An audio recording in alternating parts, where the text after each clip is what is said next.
The olive. It's like, what can he ever? The reason that what you're supposed to take is. You're so cute. Cool power.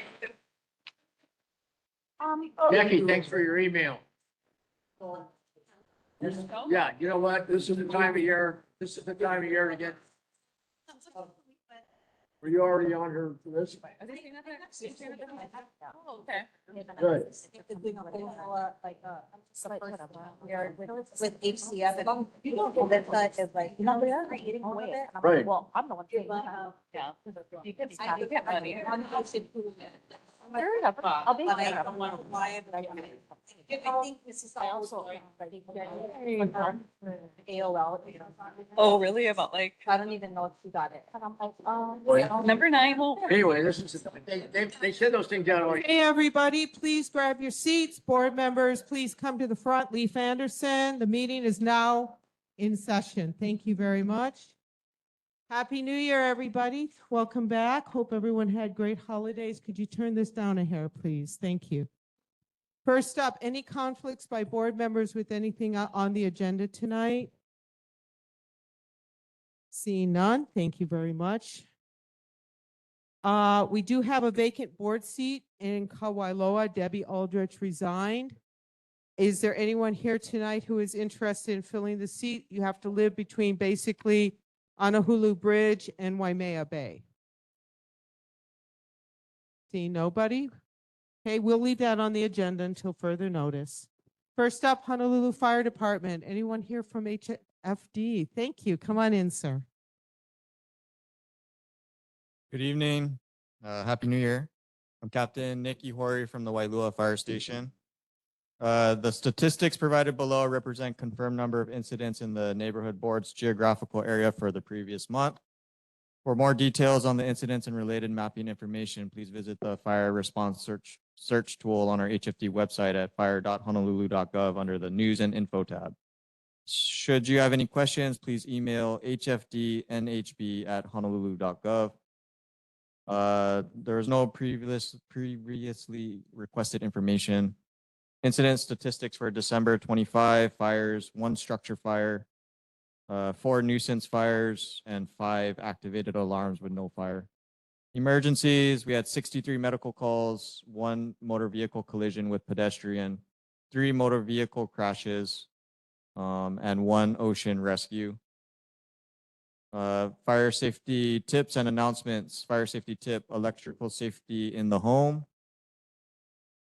Check for electrical hazards in your home. Here are some tips to keep your ohana safe. Plug 1 heat producing appliance like a coffee maker or toaster into a wall receptacle outlet at a time. Major appliances like refrigerators, dryers, and stoves should be plugged directly into a wall receptacle outlet. Extension cords or power taps or strips should not be used. Check electrical cords to ensure they are not running across doorways or under carpets. Extension cords are intended for temporary use. Have a licensed electrician install additional receptacle outlets to eliminate using extension cords, and ensure electrical work is performed by a licensed electrician. Thank you. Anyone have any questions? Board members, hold on a second, Bob. Board members, any questions? Okay, Bob, go ahead. okay, so sometimes we have emergencies and roads get all full. And today we had a talk about how people go and try to get people go Mauka. Okay, so one of the thoughts, of course, is who has the keys to the gates? And the fire department's supposed to. And the question kind of is if the mayor were or the governor was to declare emergency, which says, okay, you guys can access the Kane Hall roads, or you can do that kind of stuff, but then the next question, well, who's going to unlock the gate kind of thing? Where are you in that thought process in terms of the fire department as a whole? I'd have to check with the emergency response plan. Which specific gates are you talking about? Well, if you were on the North Shore, you might think Ashley would be a good choice. You might think Kawailoa is a good choice. You might think Opaiula is a good choice. So all of those are private landowners. correct? Exactly. And the Yeah. governor can say they're available today because I said so. Okay. But as far as private landowners, we technically do not accept private keys. You can get a Knox box that will be placed at the location if we need to go to it for an emergency. But we're not, I'll double check and I'll have an official response for you, but we're not allowed to like let open private roads for allowing other people entrance into a private area, right? We can get there for an emergency if we're called there for an emergency. But I'll definitely follow up with you or get a response for that officially. Yeah. Thank you. Any other questions for HFD community? Any questions for HFD? No, thank you very much. Nice to see you. Thank you. Have a nice day. Anybody here from HPD? Honolulu Police Department? There he is. Hi, Lieutenant Besa. Nice to see you. Happy New Year. Lieutenant Romel Baisa from the Honolulu Police Department, Wahiawa Police Station. We cover Mililani, Wahiawa, and North Shore. Haleiwa for you guys' information. So giving statistics for the last 30 days, we had 3 assault cases, 0 burglary, that's the house break-ins. We responded to 56 motor vehicle collisions. 5 of those are considered major where the cars are towed, damaged enough to be towed. 0 robberies, always a good thing when we hear zeros. Car break-ins, we had 3 for the last 30 days. Calls for service was 1,051 calls for service. The citations, I know you guys request for it. This is citations for the entire district. So again, Mililani, Wahiawa, and North Shore. So we had issued 209 parking citations, 879 traffic infractions, 132 traffic crimes, 78 criminal citations, and we made 70 arrests with 109 charges. Safety tip for the month is pedestrian safety. You might have heard this: see and be seen. When crossing the street, make sure that the driver sees you before crossing.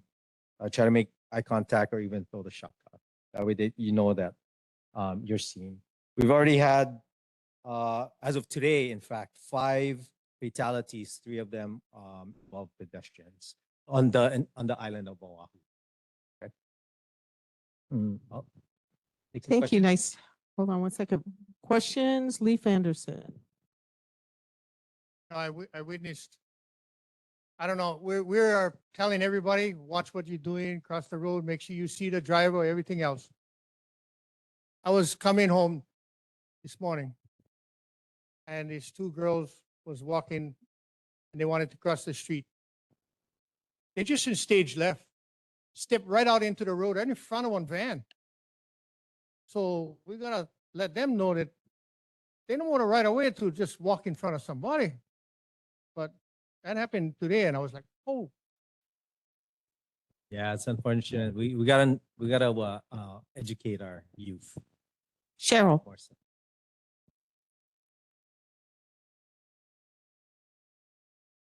Evening. Hi. We had 2 incidents this weekend with dirt bikes and a moped rider without a helmet, right? And I know in the past I've seen a patrol car pass by a moped driver without a helmet. And it's not for me to say that, oh, person didn't stop. The officer might have been going on a call or something. But I guess my ask is, can we be more proactive in having the officers, if you see someone without a helmet, stop, educate them, take it or do whatever, because if nothing happens, we don't bring it up to that person, it's going to keep happening, Definitely. right? Right. Okay. Right. A lot of times it falls on the officers, but know that the challenge that we face is under 15, you got to wear a helmet. Anybody 15 or over, right? It's okay. The challenge for us is that, say again. You don't have to wear it, not for 15 and over. The challenge is sometimes you cannot tell how old the person is when they're riding the moped. So we've got to have sometimes more than just the not wearing it. Now it's really obvious, then of course we're going to stop them. But other than that, it's a little bit harder. But yes, definitely, I'll share that. with the watches. Thank you. Bob? So every evening, except neighborhood board night, we go down to Shark's Cove, watch the sunset, and count whales this time of year, drink our kombucha, and think good thoughts. I'd say probably 3 out of 3 nights a week. It's crowded down at that time of night. All the parking spots are gone, and the show-offs show up on their motorcycles and electric bikes and stuff. And they go right down the highway. They get up on one leg, and they try all these tricks. It's like there's a circus going on. And everybody's watching and everybody's happy. But the sad thing is the young kids are going to emulate these guys. They're going to go, oh, wow. They're going to be the guys that are going to get hurt. These guys are great athletes and God bless them. I don't know if you can get them for reckless driving. I don't know how old they are, but it's begging for something bad or worse to happen. And so I could ask an embarrassing question like how many citations do we get per month, but I won't. Not that I can answer it, but so the citations, we do not break down per location the type of citation. It's just compiled into one data. But I would tell you the same thing I tell a lot of the neighborhood board meetings that I go to is it starts from home. Yeah. So a lot of these kids, if I may, do these types of violations, and we come up with all kinds of laws. But again, it's up to us as parents sometimes to educate our kids. Cheryl, I saw your hand, but community, any questions from the community for HPD? Okay, Cheryl, please go ahead. Sorry to bombard you tonight. No worries. I had a neighbor just talk to me about drones. She said that this weekend there was a drone hovering over her backyard, looking right into her granddaughter's bedroom. So she filed a report. Sure. It seems to be increasing more as drones become more accessible, right? Right. But that's the only thing we can do, right? Just report it. Yes, actually, yes. So drones are covered by federal FAA, not HPD. We write reports for it, and then we forward the cases to the federal government, FAA, I think it is. Thank you. Just 1 second.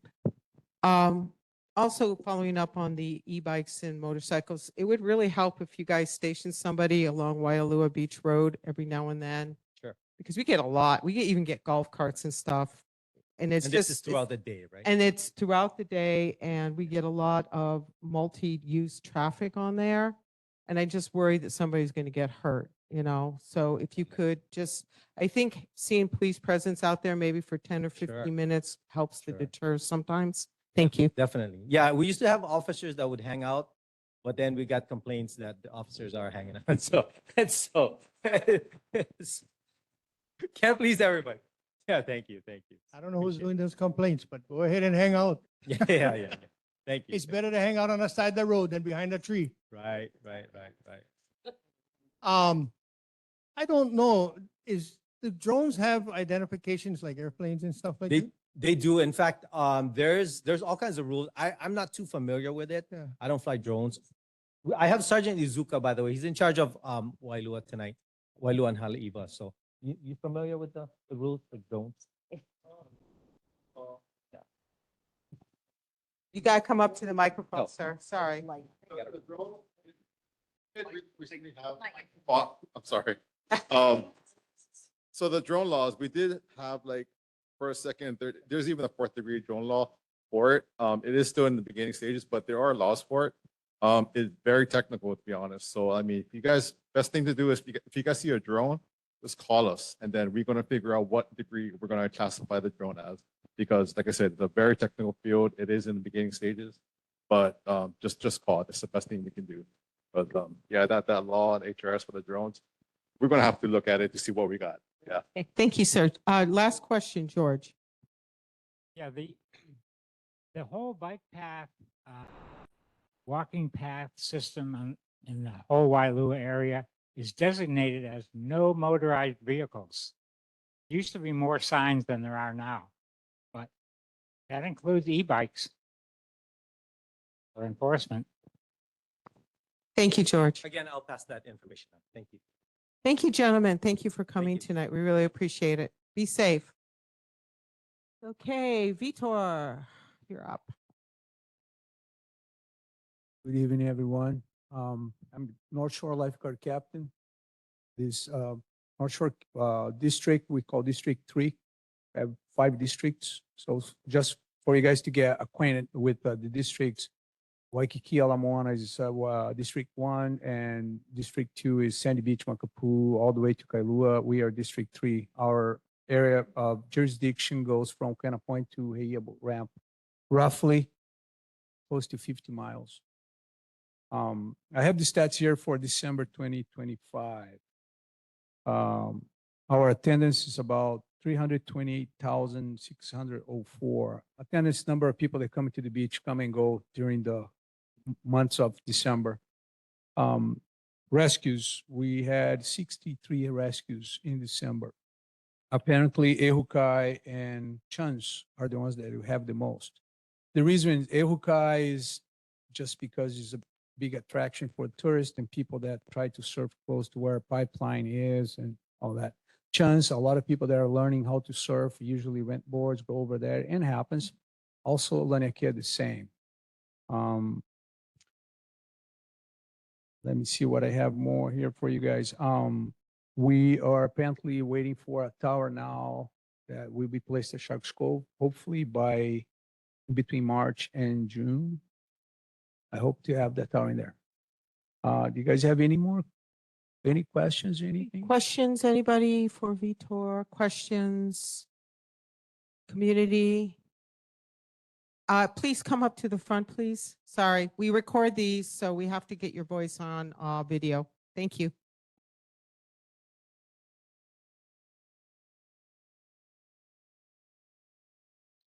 Ask if the tower at Shark's Cove is gonna be tables or Shark's Cove?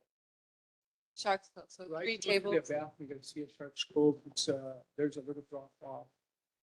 See a little coral lava rock step in. We actually can see the Shark's Cove area where we have most of the falls.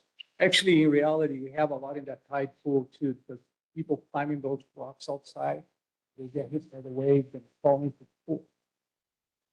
We have people that tourists that venture, they venture out and they go out where the cove is. 3 tables is that little slot close to Waimea Bay. That's why that's all the emergencies are. So the tower is going to be placed that we actually can have a good look where the slot at 3 table is and the other side of Shark's Cove. Thank you very much. Any other questions? Thank you for coming tonight. We Thank you. appreciate it. Next up, Board of Water Supply. I handed out to the board, and there's also some flyers up there. We are in a partnership with the Department of Environmental Services, and we have doubled the rebates on some of our key items, such as toilets. You can now get up to $200 on a low flow toilet or $150 on a clothes washer. So if you're looking to upgrade, we encourage everybody to do so and put in your rebate information and save some money while you're doing it. Any questions? We had no main breaks, by the way. Any questions for me?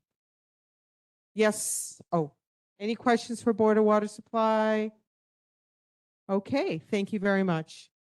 Moving on to residents' concerns, please come to the front.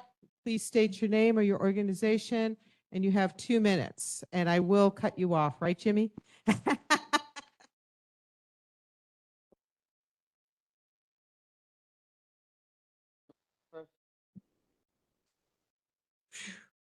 Aloha, mai kako. Aloha, Chair, members of the North Shore Neighborhood Board. My name is Jimmy, owner of Hawaii Surfing Academy, LLC. I am not a North Shore resident, and my business is based in Waikiki, but at times I have taught very small surf lesson on the North Shore because of the wave quality, always safely, respectfully, with minimal impact, and under the rules as they existed at the time. I support regulation, but my concern is that the surf schools that were legally operating for many years are now being treated as illegal because of Bill 3438. Even though these bills were never consistently enforced, Because there was no enforcement, local surf schools continued to operating in good faith, and many are still operating today because they have mouths to feed, bills to pay, and families to support. At the same time, I personally observed one surf school erecting boards directly on the beach in violation of city and county park rules, and later learned that this surf school is connected as a member of this board. And I want to be clear that I am not trying to accuse anyone of wrongdoing, but this situation raises a serious concern about fairness, conflicts of interest, and equal enforcement, especially when the board is not advocating for all surf schools that were legally operating before Bill 3438.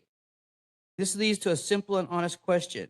Does the North Shore Neighborhood Board want surf schools to continue operating against the rules, or does it want fair regulation that recognizes and protects those who are legally operating business instead of putting them in this impossible position? It was not fair that Bill 3438 were passed by the City Council without fully considering the impact on legal operating surf schools, and instead of regulating the area better. The burden has fallen hardest on small local operators, and I respectfully ask the board to support grandfathering for surf schools that were operating legally, clear, and fair enforcement moving forward, and safeguards to ensure decisions are made fairly and without favoritism. And just so everyone knows, we have taken this issue up. It will be coming up at our Parks Committee. Our Parks Committee Chair is not here tonight, but I've been in touch with her. So we will be addressing this issue. So thank you for bringing it up. We do appreciate it. Yes, Luca. Aloha, everyone. I'm Luca Kinaberti with the Hawaii Youth Transportation Council. I'm the North Shore representative. I was here in November. I discussed our 2026 legislation that we're trying to introduce. I'm happy to announce that we have gotten Keiki Ride Free, our universal free youth transit bill for ages 0 to 18 plus a guardian for ages 0 to 12, introduced with Representative Quinlan and also Senator Inouye.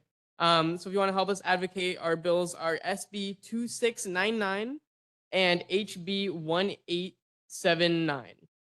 I passed out a flyer to the board members, but if there's any extras, because I was a little late, been kind of busy with all the stuff at the legislature. I think they'd be willing to hand out any of the extras. You can also come to me and I can give you more information about Keiki Ride Free. So thank you guys. And Luca, be sure to email me the information. I'll make sure we get it up on our Facebook page. Will do. Thank you very much. I appreciate it. Jackie. Oh, I'm sorry, Barb and then Jackie. No, go ahead, Barb. Just wanted to share something I saw on TV last month. Dr. James Ireland, head of EMS, was being interviewed. And he said that the state recently passed Act 19, which says that they can MH3 people, which means they can it's an involuntary admission process, people that seem to be a threat to themselves. So they can involuntary admit them for a little while to kind of check out and see how they can help them. It's usually people that are homeless and that are ill, perhaps a potential threat to themselves due to mental incapacity. He said the public can call 311 on a phone to activate an investigation by the agency they call CORE. And I just think it's a really good thing for us to know, like when you see somebody walking down the middle of the road pushing a cart and thinking, oh my God, somebody's going to hit them. I think that's the time where 311 might be helpful. Barb, can you email me that info? And again, I'll share it with the community. Thank you. Great service announcement. Appreciate it. Jackie. Aloha mai kako. Hi, everybody. I am with Malama Pupukea Wainea. And in October, we had presented the Act 31 carrying capacity study that we had been working on for 3 years. And in November, we presented the second part of that, which was a shared pathway proposal. And let me back up. In 2022, Gil Revere was our senator at the time, and he introduced a bill for us to study the carrying capacity and biological monitoring of Kapo'o, which is the Pupukea Marine Life Conservation District out in Pupukea. And so for 3 years, we've been working hard, collecting data, doing some studies, and making recommendations with DLNR. And at the end of the 3 years, we had a package where we wrote our recommendations, all of our findings, and we submitted it to DLNR and the legislature. So I'm just here to deliver it to you. And I also have a copy if anyone's ever interested in some light reading. Thank you. Oh, and one more thing. We do have community volunteer work days the third Saturday of each month. So if you are interested in erosion control and native restorations of an area, please come and see us 8:30 at Kapo'o, which is Sharks Cove, every third Saturday of the month. Aloha. Jackie, do you have this electronically? Okay. DLNR might be uploading it. Okay, as soon as you do, it'd be, yeah, It would be. thank you. It would be, yeah. Easier to share. Yeah. Thank you. Amy, real quick, one question. I noticed that you're calling for volunteers. How is your fundraising going? There was a button you could click to donate. Do you get much attention from that fundraiser? Okay, so those of you who don't know me, I am an executive director of Malama Pupukia Waimea. I stepped into the position for the first time, first executive director after 20 years. It's a volunteer-based grassroots organization. And last year was their 20 years. So we revamped our website. We put a lot of volunteer efforts. We mainly had been relying on grant resources. And because of the current climate, we no longer have many of the grants that support our youth marine science program. So we've been partnering with a few businesses in Haleiwa. And if there are any other businesses, I should have said this morning at the Chamber of Commerce, we would love to partner. And but we really welcome in-kind volunteers, your time, because it, like I said, we are a staff of 2 and a board of volunteers. So yeah. Thanks, Jackie. I will leave Appreciate my it. card here and you can email. Okay. Yeah, thank you. Michelle. Good evening, everyone. Michelle Casimiro, Student Activities Coordinator for Waialua High and Intermediate School. Just doing a report out for our school. We already had our annual art show a couple weeks ago, showcasing beautiful artwork from our middle school and high schoolers with some contributions from our elementary schools. That's Wailua and Haleiwa. We also were treated by some awesome instrumental and vocal pieces to entertain us for the night.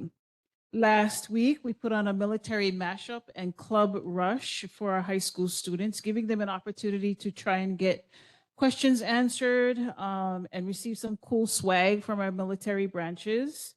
And to also find out what some of our clubs provide and if anybody were interested and wanted to sign up as well.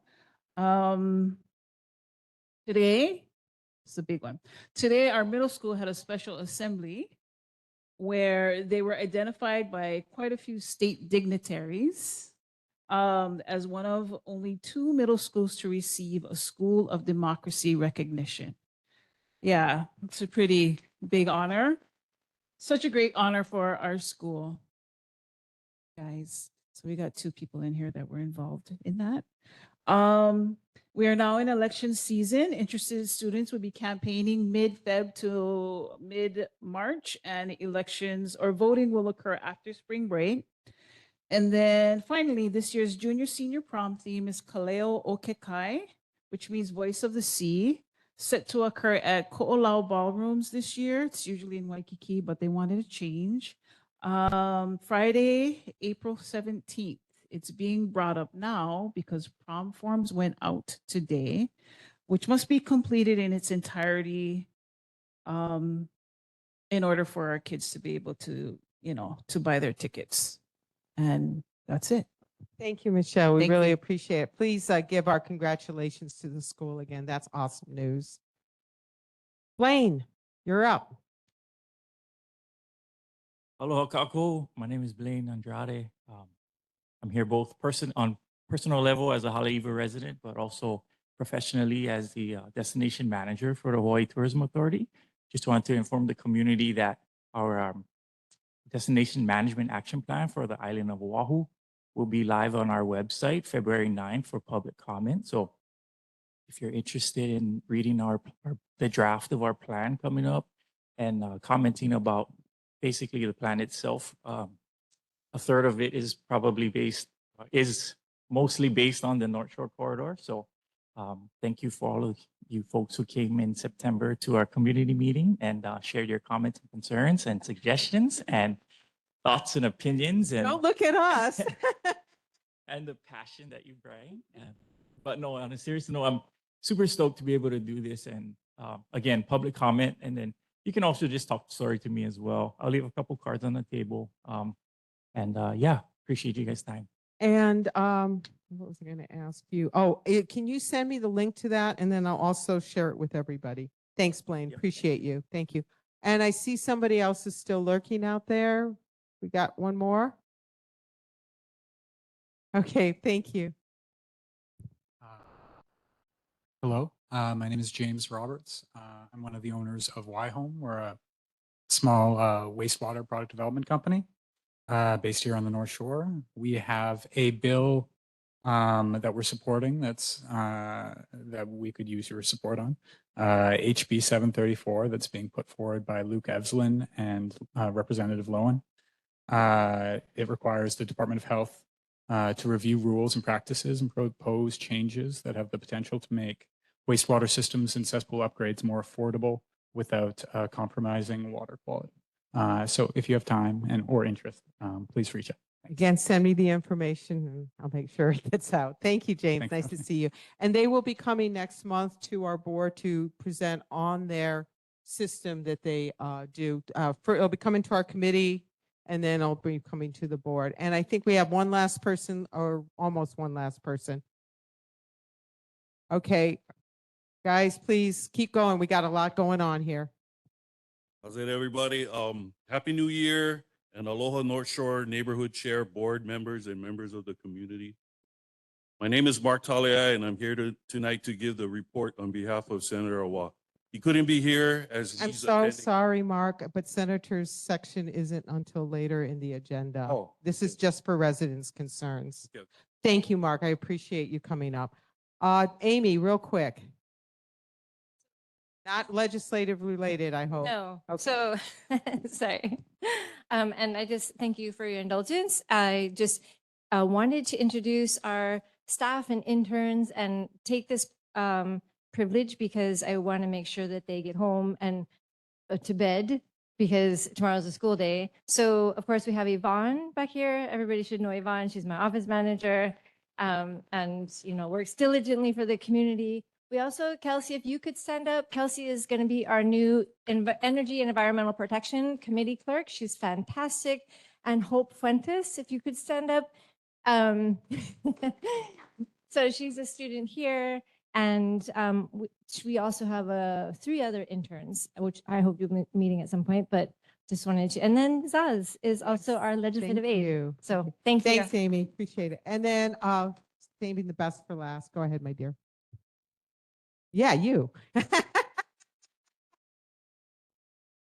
My name is Linnell Damate and my affiliations are with the Ko'olau Wailua Alliance, the Shutdown Red Hill Coalition, the Oahu Water Protectors, as well as the Save Sharks Cove Alliance. First of all, I want to say mahalo to Chairperson Kahinui for sending out that wonderful email, sharing with everyone. The public is invited to do a survey, a Red Hill survey regarding the 2021 fuel spill. The Anthology Research is conducting this anonymous survey, but this was also provided by the Red Hill Y team, which is a Water Alliance initiative. And their focus is on monitoring, tracking, and remediation. So as a result of this survey, I'm encouraging everyone to take it, but I am hoping that this data will help to provide a better outcome for our community, for our environment. So it's not so much what you know, how much you know about that spill back in 2021, but I'm sure a lot of you have heard it through the news, read it in the paper. Just take that survey. Okay? And just remember, the spill, the first public spill, public knowledge spill was back in 2014. So Thanks, Linnell. Appreciate that. And I will send it. I've sent it to the board.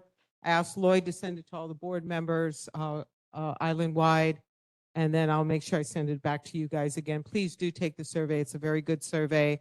And why we may not directly be impacted, it does impact all of us and impacts our families, impacts our economy. Thank you very much. Okay, now on to the main event. First up, we want to confirm our transportation committee, of which Carol has generously agreed to chair. Thank you, Carol. Board members, I did hand out a list of all of our committees and members.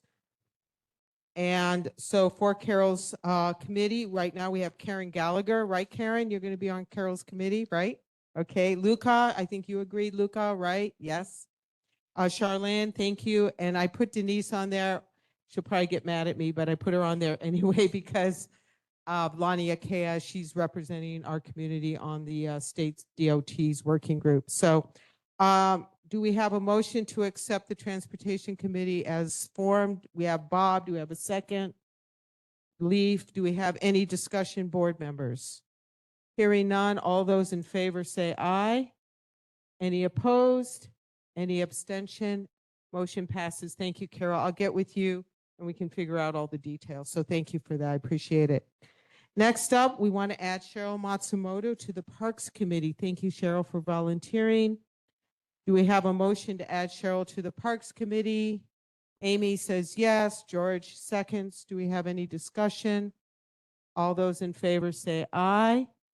Opposed? Abstention. Thank you, Cheryl, for your service. Okay, now we're up to the really main event. We want to have, so we have with us tonight Seth Nason and his partners. They are doing a project and going to be living there called Ola Aina. It's literally right over here on Waialua Beach Road, right next to Kukea Circle Subdivision. So they will be my neighbors. Raquel and I have had a couple really positive meetings with Seth and his team, and we really appreciate it. What they're going to do. They've been working very closely with DPP. What a concept. And everything, yeah, I know. Geez, somebody actually follows the rules. And everything that they're currently doing does follow the current land use ordinance. And the other thing that I personally think is good is they're actually doing it a cluster instead of carving up the land, because it's going to be 5 families, and having houses all over the acreage. They're doing it what I think most of us like to see, which is you group the houses together and then you have this nice open space for farming, which is practical. So I'd like to invite Seth and his team up to say hello and talk to us. And everybody, you have a little presentation in front of you that they put together. And I do have to make one comment. I thought it was kind of cute. Instead of, he had something about agritourism, but he had written agrotourism. So I thought, I was like, he must be frustrated by all the rules. So That's correct. That is I correct. corrected it. So, but that was kind of cute. Thank you, Seth. Please Thanks go for ahead. the introduction, Kathleen. I apologize in advance for not wearing pants. She already gave me a hard time. I just got off the land about an hour ago. So we had a meeting with Raquel and Kathleen probably 3-4 months ago. Raquel, is that about right? Because we wanted to make sure that the community board was tracking what we were doing. We wanted to get feedback. And so they asked us to come and we put together a few slides. And so really, I'm here on behalf of Olana Farms. I'll tell you about who we are, what we're doing, really for 2 reasons. One is informational, and 2 is to receive any feedback. And we've already incorporated some of Kathleen's and Raquel's comments into our plan. This little presentation will kind of keep me on track here. But in terms of who we are, we're 5 families. So myself, my wife, and my 2-month-old kid that I have to go home to soon are one of those families. I spent 20 years in the military. I've been here since 2006, on and off. Lived in town, hated it. Built a house in Pupukea 7 years ago. and intend to move to Wailua as part of this project to be surrounded by my friends and my family. And so after the military, I got out. I ran a drone company. Sorry, Cheryl, for about 14 months.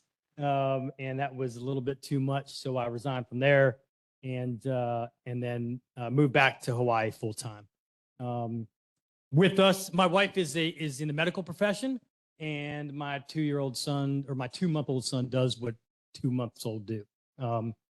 Another one of our families is Pete and Christine. Pete was in the military for 20 years as well. And now he's out there on the land with me almost on a daily basis, tilling, picking up trash, putting up fencing, et cetera. Christine's in the medical field as well. And then they've got 2 kids, and they're currently living in Mililani, and they're going to end up moving to Wailua once this project kicks off. The other families is my brother and his wife. Brother's in the military, wife in the medical profession. We've got a little bit of a trend. And then the 2 other folks are both in the government, in the intelligence community, and then the wife is in the medical field as well. So those are the 5 families. We've got connections here to North Shore. I've been living up in Pupukea for 7 years. Bob, I go down to 3 tables every night to catch the sunset as well. We've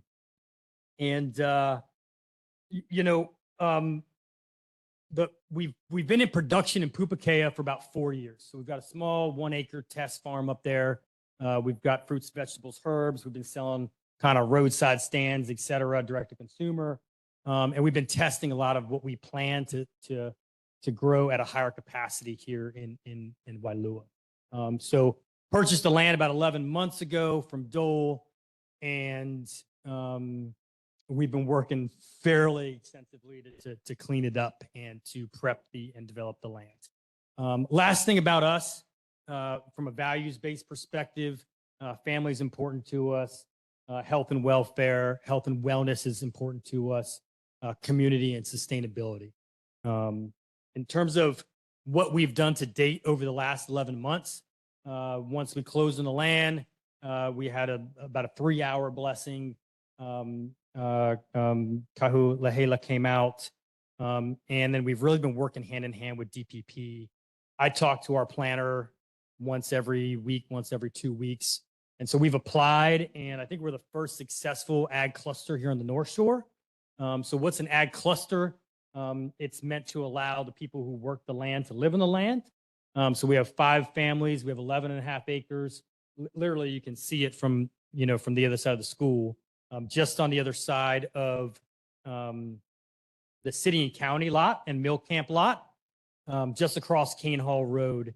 If you drive down Wailua Beach Road, you'll see a fence, and you'll see us trying to keep the kunai grass, the guinea grass at bay. It's a kind of a longer strip of land. So over the last 11 months, we had the land blessed. We've been working hand in hand with DPP. We have a conditional approval for that ag cluster. And we've been out there probably 2,000, 2,500 hours over the last 11 months picking up trash. And you'll see some of the pictures of like the family members out there. On the next page is like piles of green waste, concrete. I picked up an 8-cylinder engine block today, with the tractor, 50 plus dump runs, 6, 20-foot metal bins, courtesy of Leaf. Leaf's been letting us use his equipment out there to help prep and take care of the land. 2,500 feet of fencing. And then we've been producing, there is a substantial amount of fruit trees that have probably been out there for about 40 years or so once the cane stopped production. So doing a little bit of honey production to sales, plant propagation, and removing all the polycoa, et cetera, et cetera. And then part of our plan is interface and outreach with the community, which we've done, and then kind of adjacent business interface as well. So we've talked with a lot of government agencies. We're working on some grant money with the Conservation Service, and we've got a expert agriculturalist out of Go Farm Hawaii who kind of helps guide us. So where are we going? We're continuing to conduct his land prep. So if you drive by, see a guy in a yellow shirt, it's probably me on the tractor, picking up trash, et cetera. And so we're waiting on water. Kathleen's been helping us out with that. Our water permit has been with Board of Water since May, I think. So we're waiting on water. So continuing to prep and maintain land. Irrigation installation. Pete's kind of our local engineer, so he's heading that up. And then we're looking at non-permanent food and beverage. So in the very front portion, we've left a gap for a pedestrian gate. And we've just concluded a traffic study off of Wailua Beach Road and in the neighborhood that's being submitted to DPP. And so I want to reiterate, everything that we're going to do is going to be approved by DPP, conditional use permits, mostly in the minor category. Once we have our irrigation, we're going to begin planting and agricultural activities, working on our architectural packets right now for submission for the farm dwellings. And all of that will be phased based on individual families' financial situations, et cetera. So the last slide there is kind of an overview where it says commercial. It's not like Walmart commercial, right? But we plan to have like a multi-purpose agricultural structure where we're going to sell product. We term it like an agricultural education and wellness center. So we're still solidifying those plans, probably like a maybe 5,000 to 7,000 square foot barn type structure on the front of the property. We'll also have floral lay making they suggested a while back. So we plan to get tea leaves and a variety of different floral plants on the front there. Like I said, potentially non-permanent food and beverage if it's allowable. And I'm in dialogue with DPP on almost a weekly basis. And so the front part will kind of be our commercial section, if you will. And then the majority of the middle portion will be agriculture. When we talk agriculture, we're talking a minor amount of poultry, small animals. And I talked to DPP today. There's really not a good definition between what's required for minor and major in the land use ordinances. But I talked to our planner. She said, 50 to 100 head of poultry or small animals should be okay, depending on where we put them.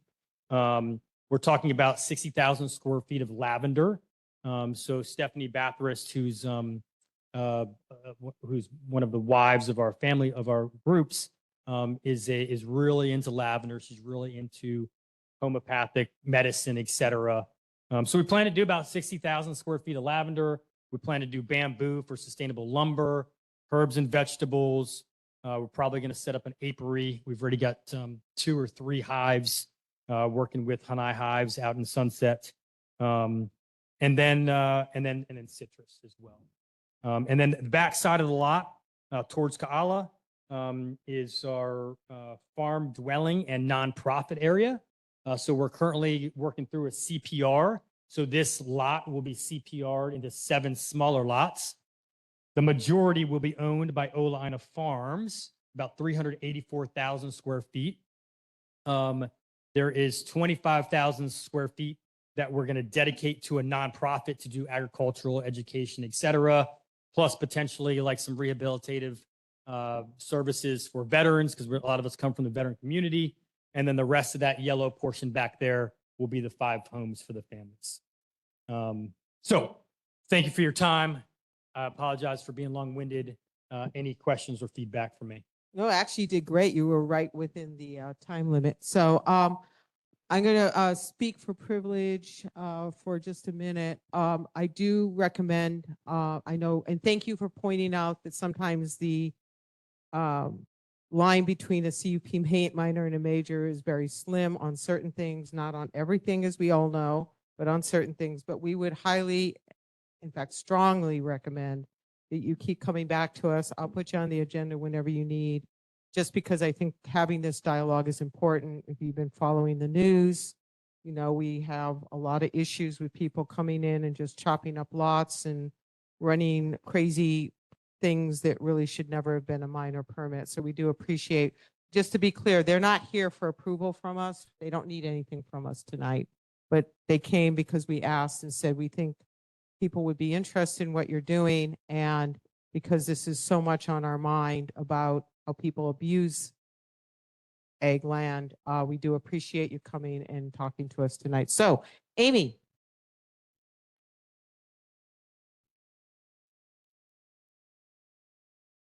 AI generated collage or your vision of your farming practices? AI generated based off the prompts of our vision.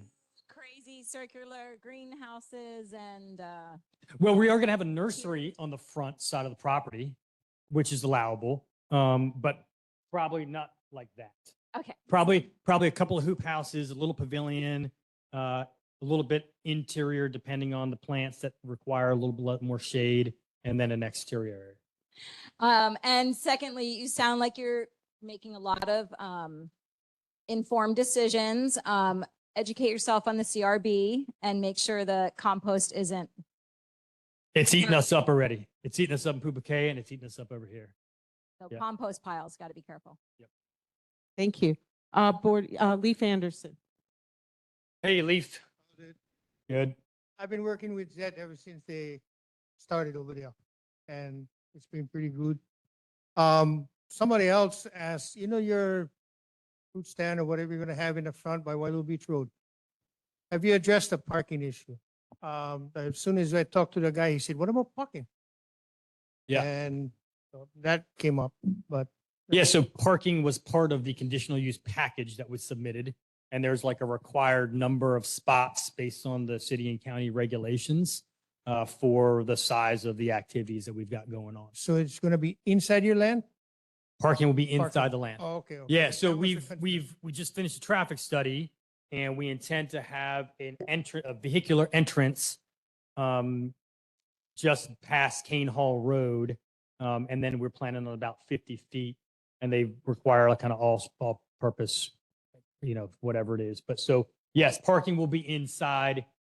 Before that's approved, we might open the pedestrian gate if we get the fruit stand open before we have the permit for the driveway, but parking on the inside.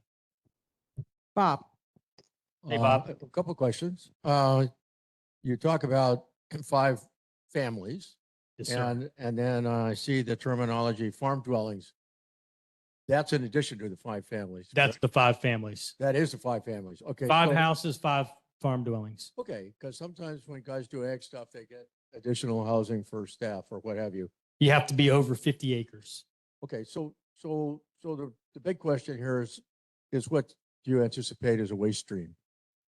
Wage stream. Waste stream. Yeah. All Yep. humans have something. going on Yep, behind yep. We got to sell some mangoes. So the trees are in production. We have the apiary for honey. Business plan was part of the submission. The city and county wanted to know, like, hey, are you just selling mangoes from one tree, or do you have a plan to be able to fulfill? And our loan is actually part of our loans from USDA. And so that business plan also went to USDA. So we'll have a nursery. We'll have some agritourism if approved. We'll have some, the farm stand, food and beverage, et cetera. But all of that is contingent on approval from DPP. Also, I'll just give you a plot. Is that all fruit trees weren't created equal and you need to be really, really selective if you're going with mangoes. And there's a guy on the Waianae side that he'll want to know your altitude, your soil, on and on and on, and he'll have 30 mangoes on the tip of his tongue and he'll give you 1 or 2 names. And it's really worth your while. A lot of us have grown big mango trees with no mangoes. Maybe you can connect me with them. Actually, I think that's Mark Suiso, and I know him, Mr. Mango. He's a super guy. And there's also, remind me to connect you to Daniel Richardson. They're setting up a soil testing lab for farmers on Oahu. Raquel and I are going to go meet with him on the week after next. And this way, farmers can get their soil tested and don't have to send stuff to the mainland and find out what the composition is. So all you guys, let me know, and I'll make sure you get in touch with him. So very good. Raquel had, and then we'll go to Dave, and then we'll open it up. Thank you. Hi, Seth. Hi, Thanks for coming Raquel. tonight. How are you? Take it easy on me. All right. Raquel is around here. I gotta say it. I will give credit. You guys going to DPP right out of the gate, going through all of the measures that you need to do. Great job on that. Very appreciative for the early discussions and taking in the notes that we provided. But I gotta treat everyone fairly. Every person with a plan comes up here with their pretty plan, make us all happy. And then they go nuts. And then I gotta be really mean.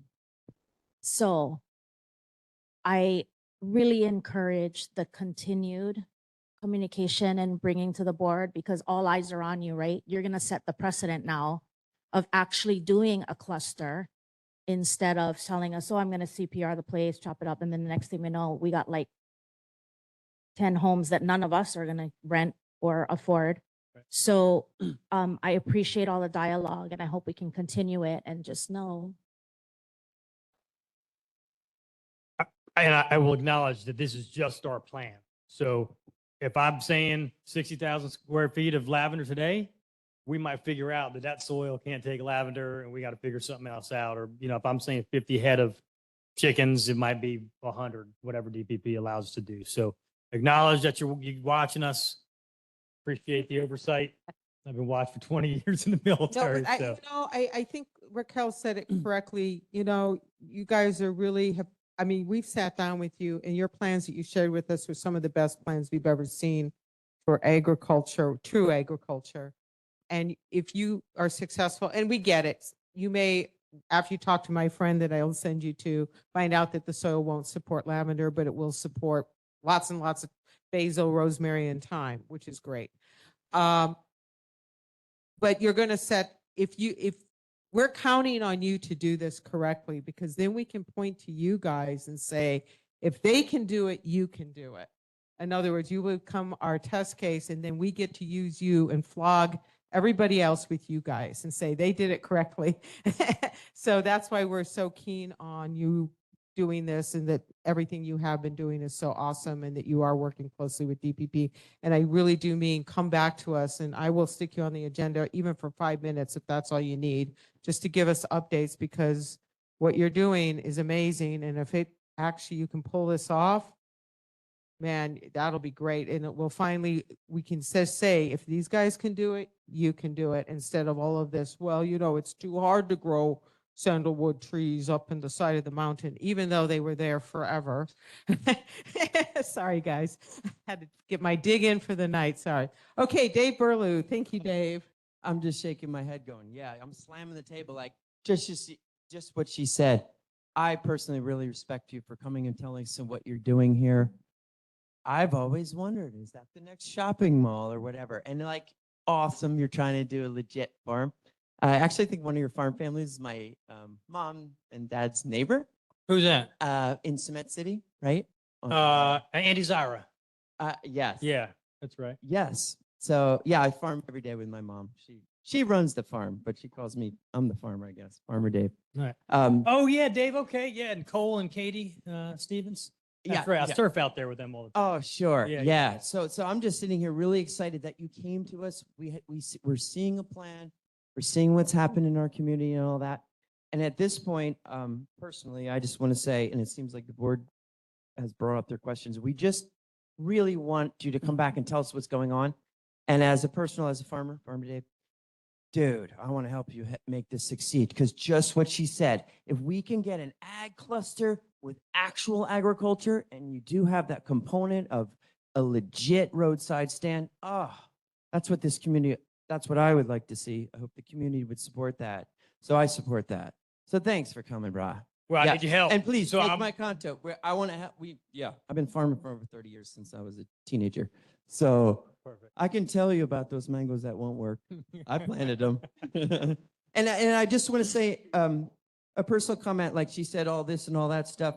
This is a wild plan. And yeah, like, let's support this. And I hope you meet your goals. Thank Dave. you. Thank you. Thank you, Dave. George. Yeah.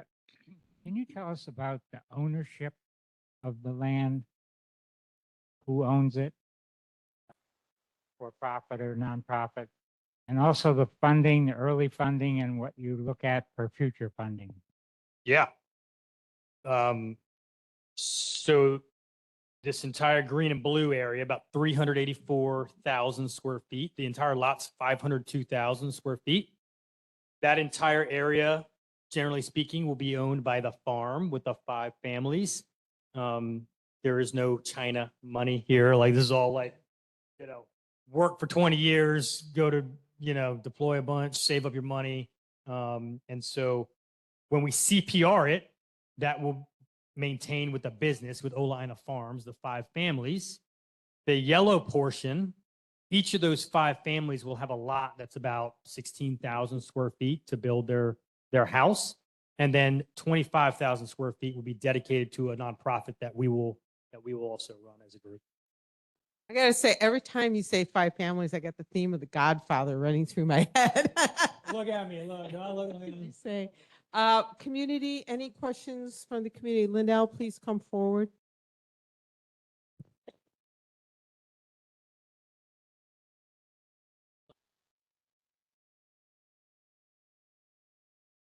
Thank you. It is an amazing plan. So I was wondering if part of the end goal is to not only provide products, say the hotel or stores or markets, but if you would, and it would be a good idea if you could engage DOE.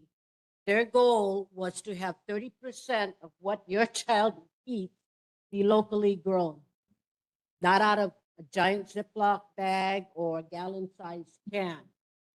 So of course, they're not going to make the 2026 school year. So they pushed it again now to 2030. So you got 4 years to get it work. To work out a plan to feed our kids right. I mean, Tohoku School, they go to Super Red. I mean, it is very shameful what they feed our kids. But once you take those federal dollars, you got to go with the plan from Nebraska. They don't eat ulu, right? So think along those lines. That's another suggestion, those kind food forestry, right? Yep. Because we want to feed our kids. I mean, DOE is asking for another $25 million. No. But anyway, so 4 years. Okay. Let's try to meet that goal and feed all our kids. You got Wailu High School, you got Wailu Elementary, you got Haleiwa, so engage DOE. Thank you, Linnell. Appreciate you. Okay, Evelyn, thank you. Hi. I live on Kukia Circle. Oh, nice to meet Yeah, you. local. So I have 2 concerns when I heard about this. Okay. First of all, the cluster of homes, where is the entrance and exit for those homes? It's at the end of the road. Is it In the Kukia? neighborhood. The cluster comes into the neighborhood. Okay, Yep. so this would be from Kukia Circle. From Kuoha and then, yeah. Yeah, Yep. because I live on Kukia Circle. Okay. So my home is actually pretty close to it. And I have friends that live like their back door faces the farm. Yeah. So real quick question, my concern is when you mentioned animals and chicken, how do you think that's going to impact those people living right along? I mean, that was, so it would if we, What kind of small animals are you? I mean, we're thinking goats, chickens. I mean, no cattle or anything. We're not suitable for that. Okay. But I think it would if you put them adjacent to homes. Yeah. 'Cause these are- If you're doing a minor, if you're getting a major permit, it requires you to be 300 feet away. Okay. We don't have that space. Okay. So we're not going to we can't go after something. And I asked DPP, hey, what's the definition of major versus minor? They couldn't tell me. I said, what about 50 to 100 head of poultry or goats?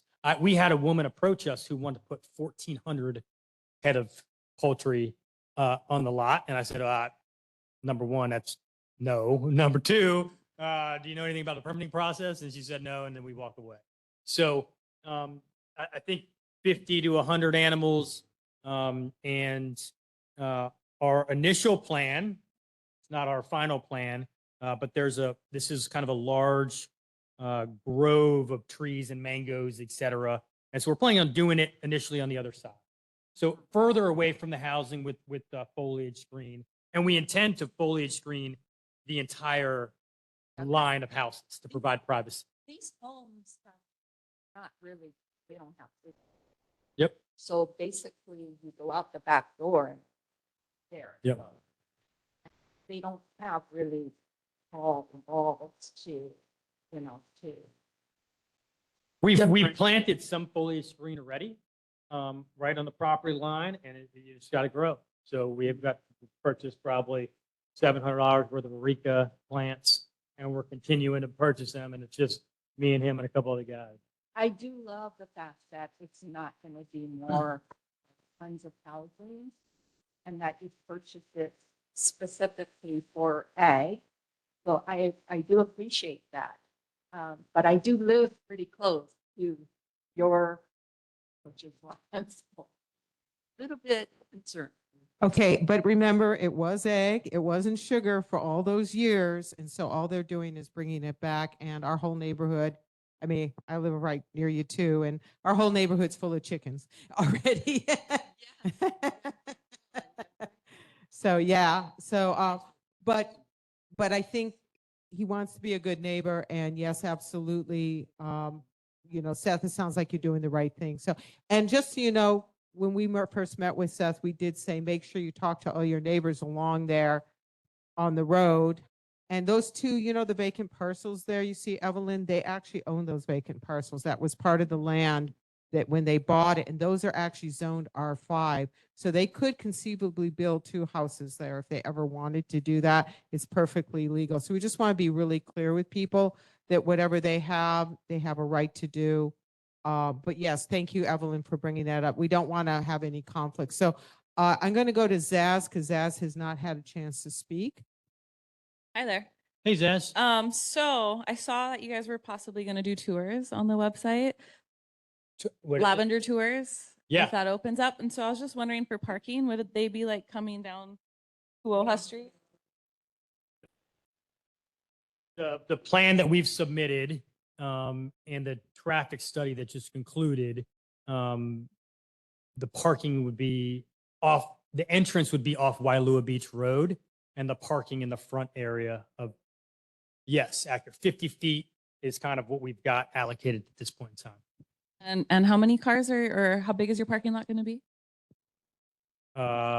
It's like 50 by 200 plus or minus 230 feet maybe. And we do, when and if you get to the agritourism part, we do want to sit down and talk to you guys because I know Raquel shared some stuff with you.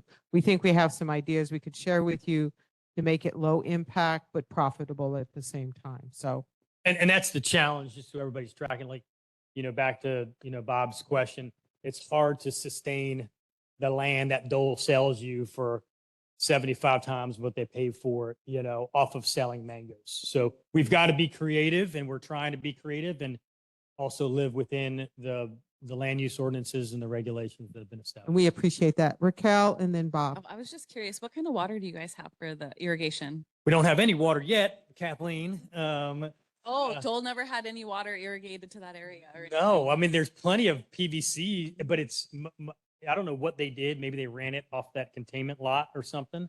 Be using BWS water. So currently nothing's being farmed right now though. No, we are. Yeah, we're borrowing some water from some neighbors. We've got some propagation going on. And then a lot of the trees are producing. Yeah. Set ag 1, ag 2. Huh? Ag 2. Evening, Ag 2. To the concerns about animals, I mean, it's ag. Where'd you go? It's ag. So you can do livestock. It doesn't matter. Just be aware of the buffer distance between fence lines. I struggle with that every day on my property.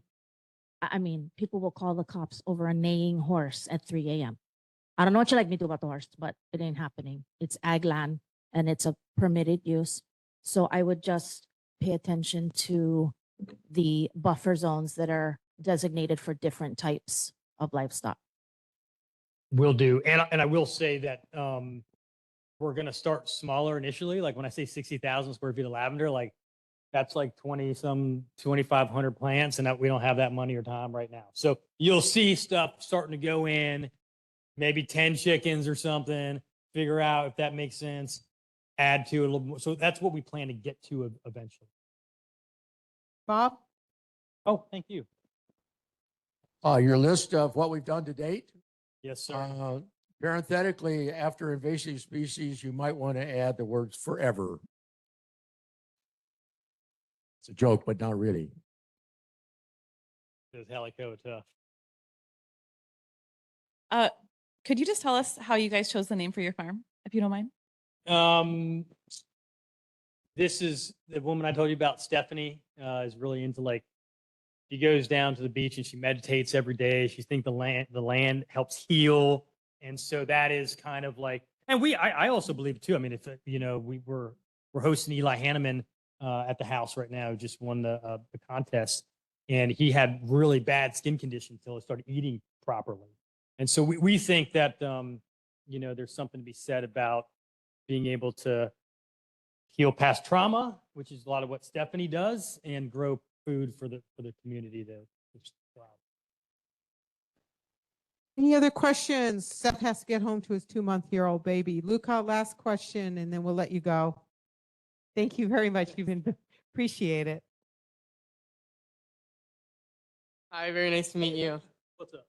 So my main thing, because my big thing is transit, and you have two of those really nice bus stops, and it's the 521. So, they're not the nicest. And it only runs hourly, but maybe trying to incentivize people to take the bus instead of driving their cars. It alleviates congestion. You might not have to do as much parking. So it might get rid of some of the expense for you, and just kind of nicer for the area around here. And the more people we get on the bus, the more they'll see, oh, it's a useful service, and they'll want to invest more into it. So ask people to get on the bus to get to your farm. Okay. Cool. Thanks, Luca. Awesome. Thank you, Luca. Seth, thank you. Guys, thank you so much for coming tonight. I see they're deep in conversation with Franco. Thank you so much for having us. Appreciate the time, and We'll be in touch. Continue We'll dialogue. stay in touch. Thank you, sir. Thanks. Thank you guys for coming. We really appreciate it. Okay, moving on to our next very exciting also presentation tonight. And this came via Denise. Hawaii Life Flight presentation. Chris can't be with us tonight, but we got Brent and his team. So please come up, gentlemen. And this is all about medical helicopters and saving lives and things like that. So very, very important stuff. So thank you. Aloha, and thanks for having us. My name is Brent. I'm Regional Director for Hawaii Life Flight, and I have with me a couple colleagues. This is Jake. He's our clinical manager, and Austin, who's our base manager here in Honolulu. So a little bit about us. Hawaii Life Flight has been operating as Hawaii Life Flight in the state since 2010, but our roots actually go a little bit deeper than that. The company changed names in 2010, but before that it was Hawaii Air Ambulance. So we've been actually providing service to the state since 1978, really connecting the healthcare system in Hawaii, mostly serving the outer islands. We have a fleet of 9 fixed wing aircraft and 4 rotor wing aircraft, so 4 helicopters, 9 airplanes. Up to this time, we really haven't served Oahu. We've served, we have a base in Kauai, Maui, 3 bases on Big Island, because we've been connecting the outer islands to Honolulu, where most of the healthcare services are. Starting in November, we've opened a rotor base operating out of Honolulu Airport, and the intention is to serve this island, especially the North Shore community, the outer communities, to be able to make sure that you are connected to the vital healthcare services that are really concentrated in downtown Honolulu. Trauma centers, cardiac centers, stroke centers, for those really time-sensitive emergencies, getting you to the hospital fast. And really, we see, time is, when it comes to primarily the cardiac conditions, strokes, and trauma, time is really our greatest enemy. And using a helicopter can get you somewhere faster. As a matter of fact, we drove from Honolulu today, and the H1 was closed going eastbound, which, you know, if there's a trauma patient or a stroke patient or a heart attack patient who needs to get to, you know, Queens or Straub, I mean, it's a 2-hour drive easily today. And we were originally going to bring the helicopter out, but obviously that probably not a great idea for this meeting specifically, but we'd love to bring it out at some point in the future. But we were talking to the pilot ahead of time, and he's like, oh, have a nice drive. You know, it's a 7-minute flight from Honolulu here. So really, we're able to outreach and connect the community to those vital services. So that's a little bit about our company, our people. We have fantastic clinicians like Austin here. You know, our helicopter is staffed with a critical care nurse and a critical care paramedic who are highly trained, experienced. This is not an entry-level position. Requires at least a minimum of 3 years experience in a busy 911 system as a paramedic and a critical care setting as a nurse. So we have highly experienced and highly trained staff. Our pilots all come with an insane amount of experience. As a matter of fact, we have all of our pilots are local pilots, come from tourism, from the military, law enforcement, and such industry. So they come with a wealth of experience. Our company is part of a larger healthcare company, Global Medical Response.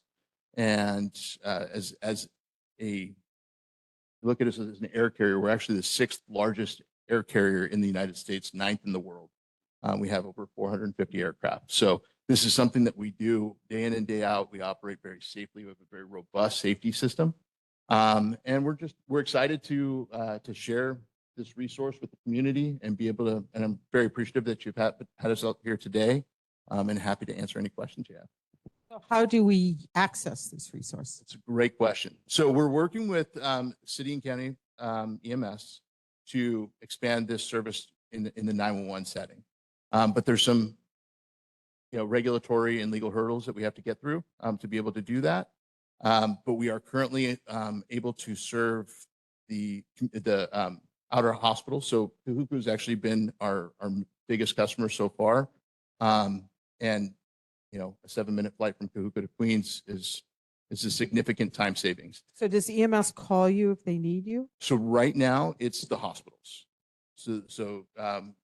And to be honest, this island in particular has not been, you can tell that there hasn't been a helicopter here in a while. So a lot of the hospitals don't have the appropriate landing zones. So we're working to identify alternative landing sites.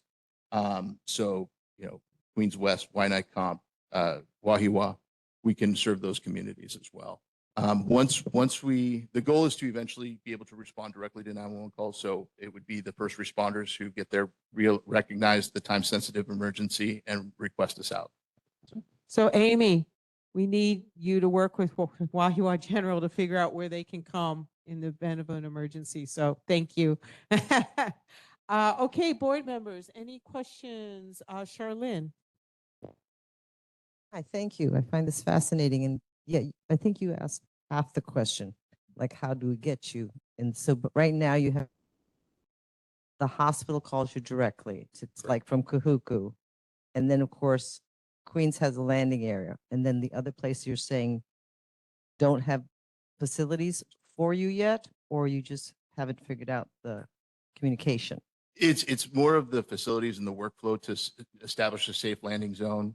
I think for the most part, we've identified a lot of potential areas.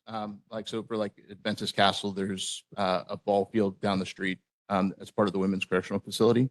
So we're working with the correctional facility, working with the city and county to make sure that we've, you know, dotted all our T's or dotted all our I's and crossed all our T's to make sure that it's safe and sustainable for the community. But that way we can, you know, and we're working facility by facility to identify those locations, then working with their staff to, you know, identify when it's appropriate to use the resource. So there's a lot of work. Carol.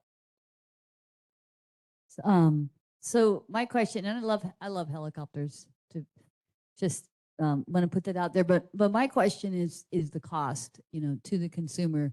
So typically a situation like this is life or death, so it's easy to say there is no price, but You know, I've seen some outrageous medical costs where you go into the emergency room and just to walk in, it's $6,000. And so my question is, what is the range if you know? And that's the typical thing is we don't know when you try to ask what the cost is of these types of things. But you know, the actual what's being charged to the insurance companies and then to the individuals and the after charges have been, you know, increasingly shocking.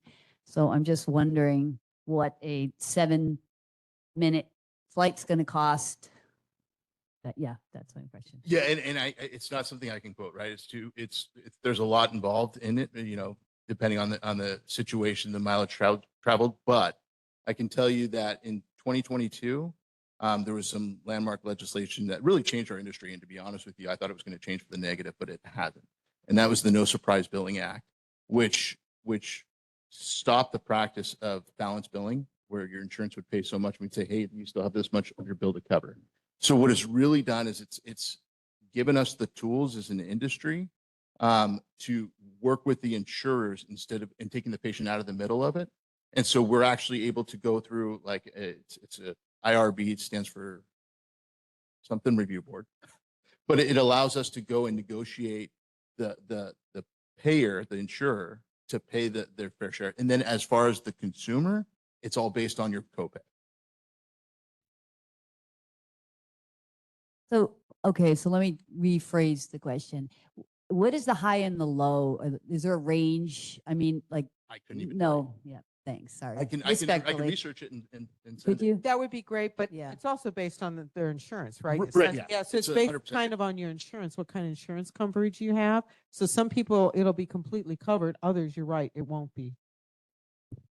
So that's kind of the answer, but we'll get some detailed information for So you. what the No Surprise Billing Act does is it forces even an insurer that we're not in network with, it ensures that there's an in-network like negotiation for those specific payers. Thanks for coming out. I know it's a long drive, but think based you're on on this, long I'm drive going actually back scared. too, so it's Yeah. clear though now. So in the past, long ago, we had medevac by way of the military, and we don't have that anymore. And then when there's rescue events, HFD will use Ali'i Beach Park or Sunset Park. Do you guys have designated areas already for out here? So that's what we're working with. You know, hopefully once we start working with city and county, we can share those landing zone information. And frankly, there's a lot of training that needs to go into place so that we're operating in, you know, the same airspace in a safe manner. So, but ideally, yeah, we would actually partner with the fire department and, you know, because they're doing rescue, they're not doing patient transport. So it would be a collaboration where they could do the rescue, bring the patient to, you know, a suitable LZ for us both to land at, rendezvous, transfer the patient, and then, you know, continue the patient transport. Community, any questions from the community for these gentlemen? Barb, please come up. And I saw your hand up, Bob. The idea, thanks. Can you do chest compressions in the helicopter? And it's difficult. I would think so. Very. I would think so with all the bouncing around. Okay, but you can. Because I know we also have devices that you can strap around that, but as long as there's a firm base. Good. Thank Yeah, you. there's our clinicians can do, you know, I don't know if there's any medical folks in here, but we can do rapid sequence intubation. We can do surgical airways. We can do chest tubes, finger thoracotomies. So there's a very advanced skill set. And really, so on top of having, you know, the time savings, we also bring a critical care skill set. So. I have two questions. You talked about safety and sustainability. I'm curious about indigent care. For instance, you know, you go to a dentist or give some blood at the, everybody wants to start off with your insurance card. So if you go to pick up some guy that's all wiped out, they may not be insured. How do you guys deal with the uninsured or the indigent, number one? And the other thing we heard today is the hospitals aren't able to service who's coming to them already. You guys have a prearranged, I got cuts arrangement? People wait a really long time to get service these days in the So hospitals. Can you repeat the second question? Yeah. So there are not enough docs to go around, there are not enough beds to go around, and people go to the hospitals because they need help and they can't get it for hours and hours and hours and hours, or maybe they'll send them off to another hospital. Right. So you guys come flying in with a guy who's in urgent care. You have any stories about how you landed, but they couldn't take care of you? No. So you guys Usually- get cuts. Usually these are patients that are sick, right? They're Okay, not- well, I it's- would hope you would get cuts, but our accommodations these days are way below what they used to be. That's Okay, but Bob, remember, he said the hospitals call them. So we- So when the hospital calls them, they must be knowing they're coming in and they can help them. Yeah, but So good question. There's a very rigid process with any patient that's moving from one hospital to another. There's federal law to prevent it. The laws were originally created to prevent patient dumping, right? So you couldn't have, you have a, say an indigent patient come in and the hospital's like, oh, we're going to transfer you. So there's very specific criteria that the hospitals have to meet to do those transfers, to be, I'm sorry? So one of the things, it's part of our accreditation. So we are accredited by AIMS, the Commission on Accreditation for Medical Transport Systems. And part of that, it's a kind of like a quasi regulatory body. They almost become a regulatory body by being accredited with them. It's a voluntary program. But one of the criteria is we don't ask patient insurance or ability to pay prior to emergent transports. So regardless of whether it's an interfacility transfer or a 911 call, if there's going to be a certain number of patients that don't pay, and that's okay. I mean, when it comes down to it, if it's a life-threatening condition, we're going to treat it like any 911 provider would. Okay, Bob, keep going. Hurry up, finish. Okay, I'll get right to you guys. Just one second. So two things. First of all, he was kind enough when we talked this afternoon in traffic to say he's willing to bring the helicopter out for us to take a look at it and maybe even take a ride in it. We could talk. We can talk. We could I like do some helicopters practice too. take off. I've done open door, so I love it. We don't do that. Yeah. But I think it would be great to bring it to our community. Actually, we have, we can talk about that offline, but I think the community would love to see it. I know I already see the board looking, you see helicopters all the time, Blake. But I think the board would be very interested in see what the inside of it looks like and things like that. So just, we'll figure it out as time goes on. Secondly, what can we do for you? It's a great question. And I can't take credit for it. It's Raquel's question. I think that really at this point we're just trying to share what the services are available as we continue to grow this program. But maybe put a pin in that and no. Well, do you want us to send a letter to somebody at the city? We got our mayor's rep, Kealoha Fox, Dr. Fox back there. Do we need to send a letter to Dr. Ireland? Do we need to send a letter to the mayor? What would you need? I know our mayor, council members rep is there, Kelly. I mean, what do you need from us? We would love some advocacy with City and County Dr. Ireland. I mean, Dr. Ireland's been we're actually out here, in part at his request. And part of it was when you're looking at Kahuku or other remote hospitals, when a patient needs to go be emergently transferred. Right now, especially at Kahuku, they're pulling a 911 service ambulance out of service to transfer that patient to Honolulu. And so the community is losing that 911 asset. So by providing an alternate mode of transportation that can provide a higher level of care in a faster, more appropriate manner, we're freeing up that 911 service or that 911 asset to stay in the community and continue to serve. Okay. So it not only does it support that specific patient, but it helps preserve the 911 system for the community as well. Okay, we had two more questions, and then I would entertain a motion if the board so desires to maybe send a letter to Dr. Ireland of support. But first we'll go to Leaf and then Charlene.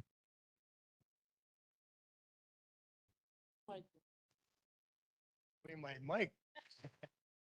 I like what you're doing, and we had medevac before, and it was a bomb. And as you know, we don't have anything from Mililani to Kauku.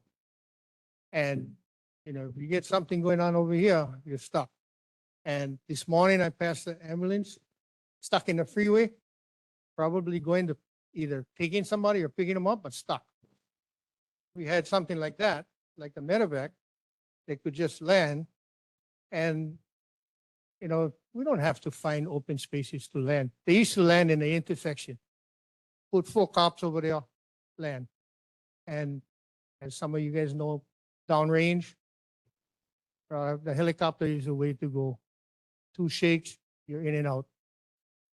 I had a guy had a stroke out in the fob. He would have been dead, but he's walking around right now, and he was only 25 years old. Oof. Yeah.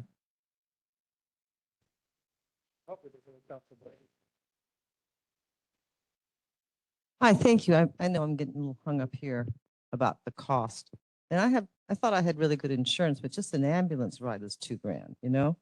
And it's like, I think the service is wonderful. I think it's needed, especially out here. But, you know, it's going to be somewhere between 20 to 40 grand is my guess. Okay. Depending on distance and all that kind of stuff. And I'm just wondering if some insurances don't even cover an ambulance, let alone an air ambulance. So I was just wondering if it's a reality for a lot of people, even with good insurance, you know? I mean, like how much did the flight cost from Maui to Queens? You must have an idea. And did the insurance, the ones you've done, did the insurance cover it? So the reason I can't give you much is because we've only been operating here on this island since November. From Maui, it's in that one's also a little different. That's a state subsidized program that we have that we operate in Maui. And I appreciate the persistence in the question because I totally forgot to mention a huge piece of something that we have is we have a program called membership. And for a very affordable price, I think it's $89. And it gets lower if you buy like multiple year memberships. It covers everyone in your household for that one price. And that means there's no out-of-pocket cost regardless of what insurance you have, or if you have insurance, all your out-of-pocket costs will be covered. So That's that information. see how I Okay. phrased that was a major piece. And Hey, Blake?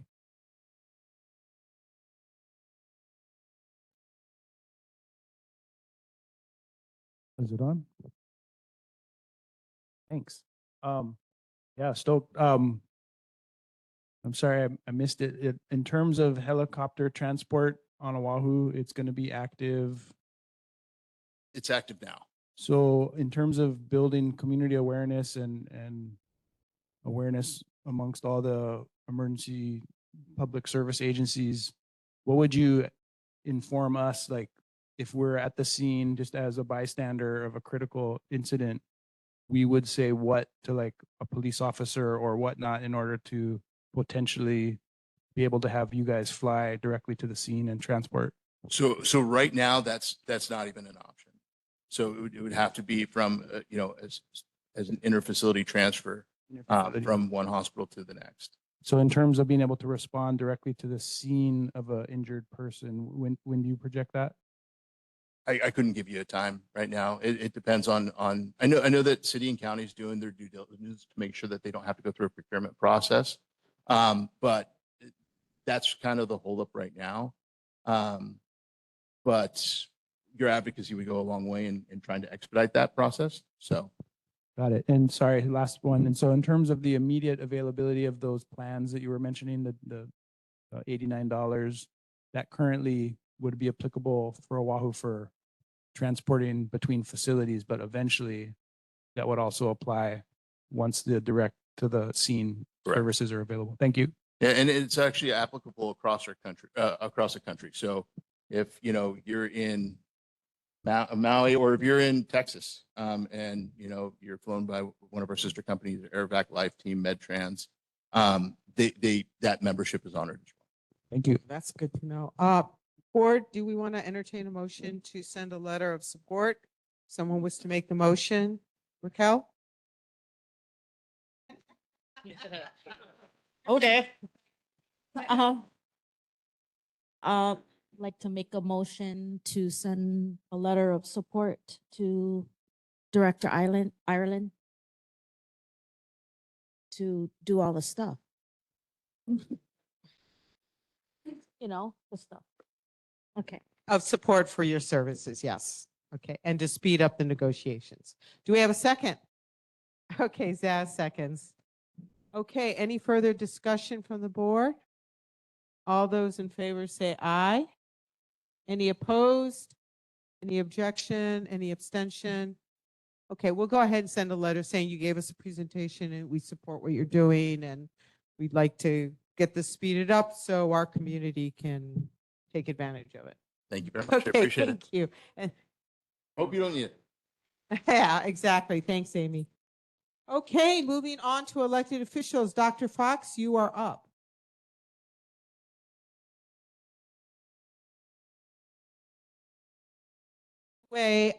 Congratulations is in order. She's no longer deputy. She is now the director of the Office of Climate Change, Sustainability, and Resiliency.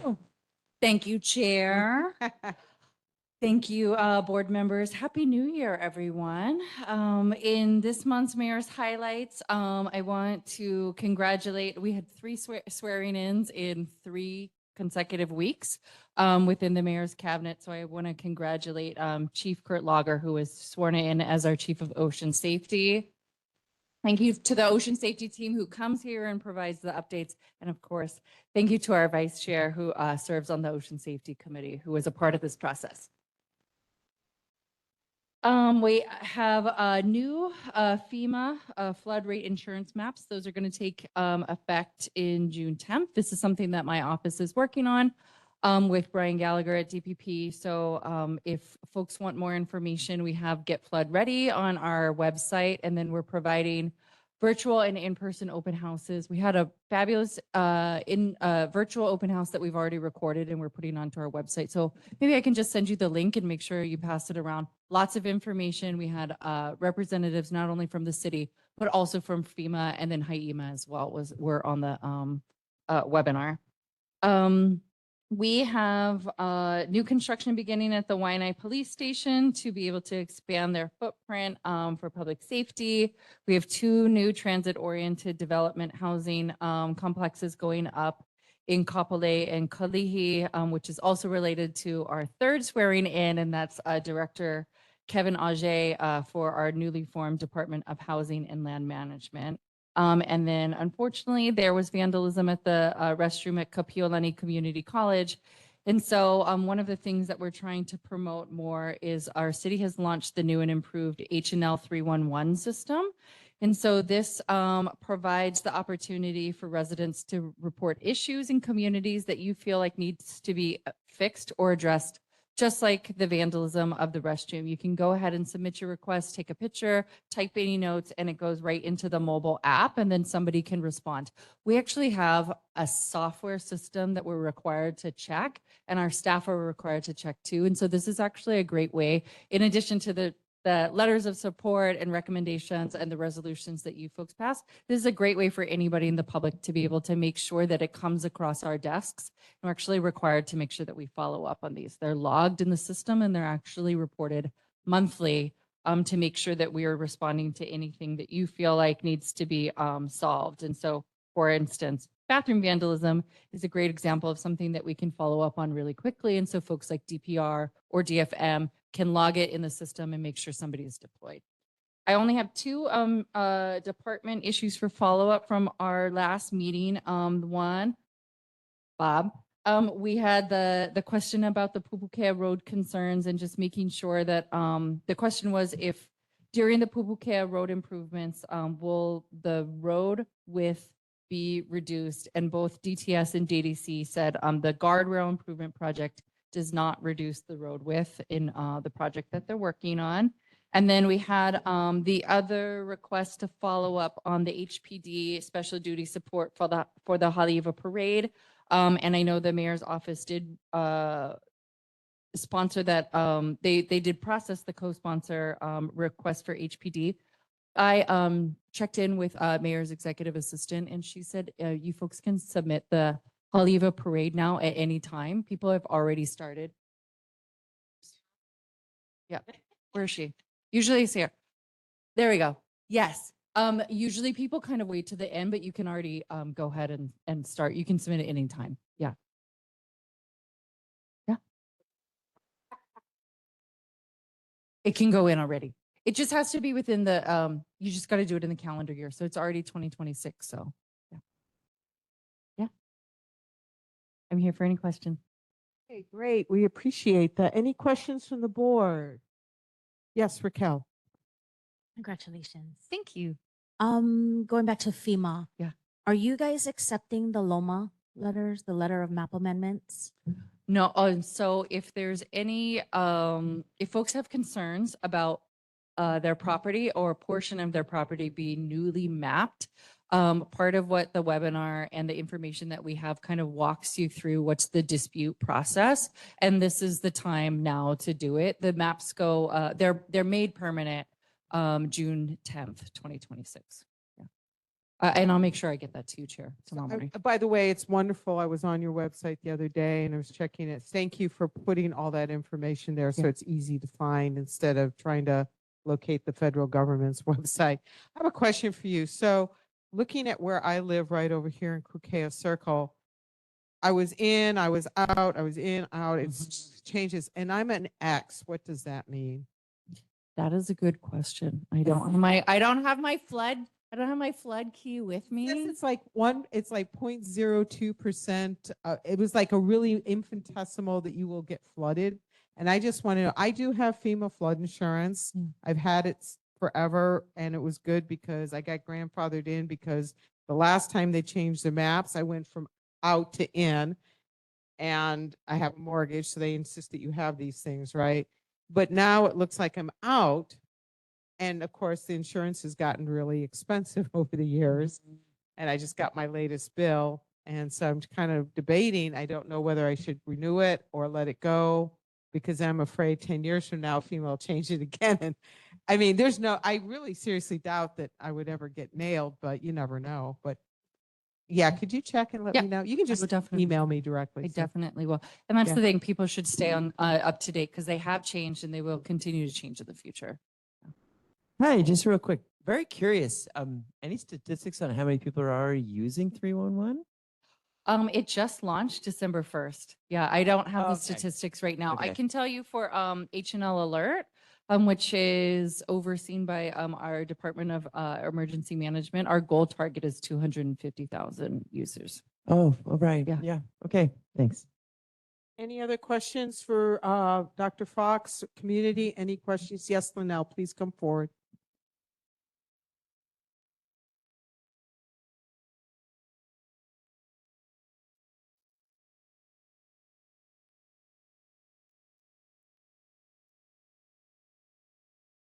How does the city and county determine which streams that needs to be cleaned out prior to a flood? Let's say all along from Kahuku, Laie, Haula, and you hear it on the news, all these different places of the city in Honolulu, all these different places that are getting cleaned up. But what about all the ones in the country? But 4 years ago, Laie, Haula got wiped out. The North Shore got wiped out. What are they doing to mitigate that now before the rains of March and April?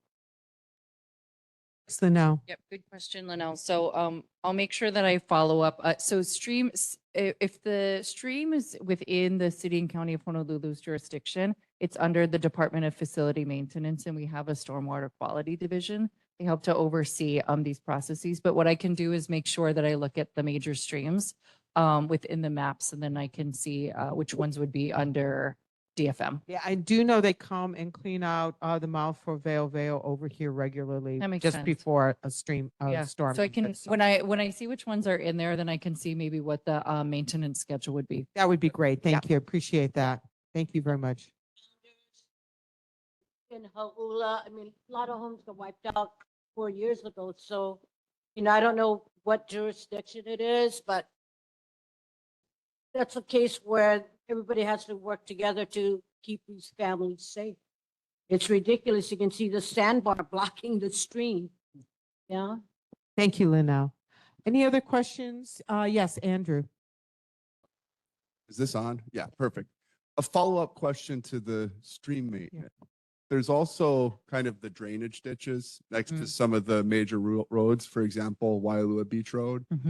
And there's water, the water level in there keeps getting higher and higher. That's right next to Haleiwa Road. And what it seems like is it's not able to get back to the river because something's been plugged on the Haleiwa side of the road. Yeah. And I personally called the Department of Facilities and Maintenance and asked them that question, and they said that there was nothing that they could do because it was some private property that possibly plugged it. But that's affecting the entire community because when a flood comes, the water has no place to go. So it's only going to go up. So I don't know how that's being dealt with, but it could, right now it's not an issue, thankfully, but it could turn into a major issue with the flood coming from the Mauka side. If it comes in, the water has no place to go, and then it's going to flood the entire community. So a little more context. Great for bringing that. I've been working with Barb on that. We may be bringing in a group to help unplug and do it, but Barb's been talking to the neighbors, and we won't be able to do it in March like I thought, but probably April. But we are. But yeah, she got the same response that DFM's like, oh, not our problem. But I would think if that's a public, and it's real hard to tell on the tax key map too, though I think it's city and county. I'm with you. I think it's city and county, even though they are trying to like, oh, it's not our problem. But somebody plugs it up. Isn't that illegal? How can they do that? And then they affect Barb, they affect all the neighbors down the road, and that's not right. So could you look into that for us? Because I think that's a real serious issue. And we did some great work over on Paukuila, but now we need to address this other area because this goes directly into an area that floods constantly. So yeah, please look into that. Same for us. division, so Yeah. I'll follow up. Karen.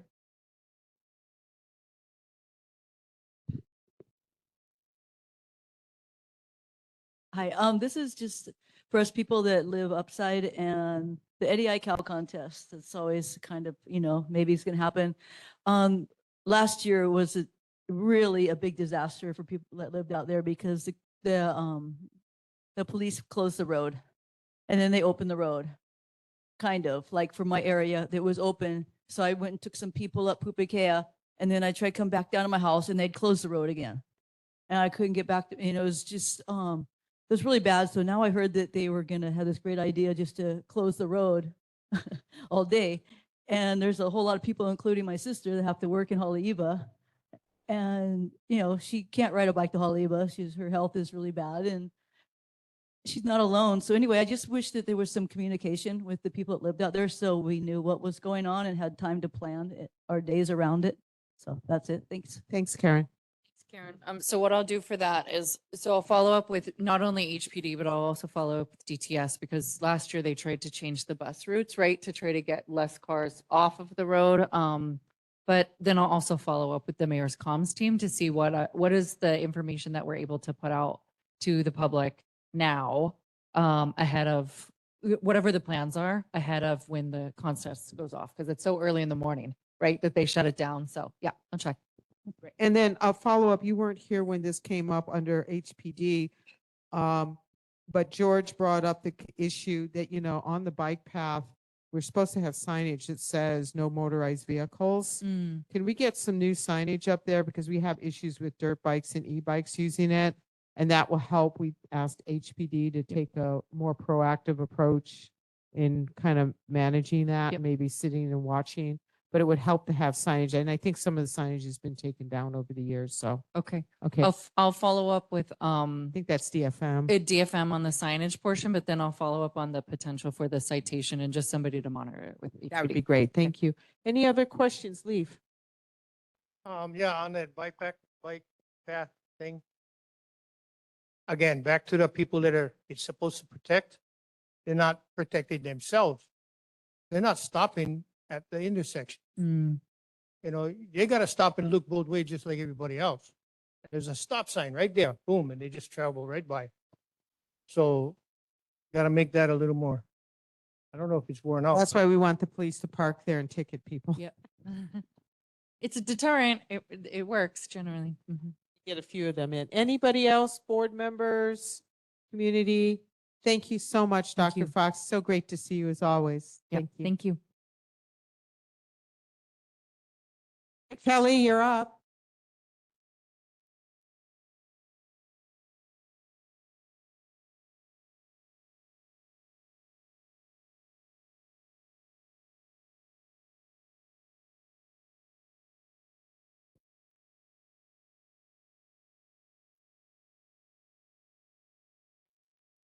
Good evening, Chair, members of the board. Kelly Anaya from Councilmember Matt Wire's office.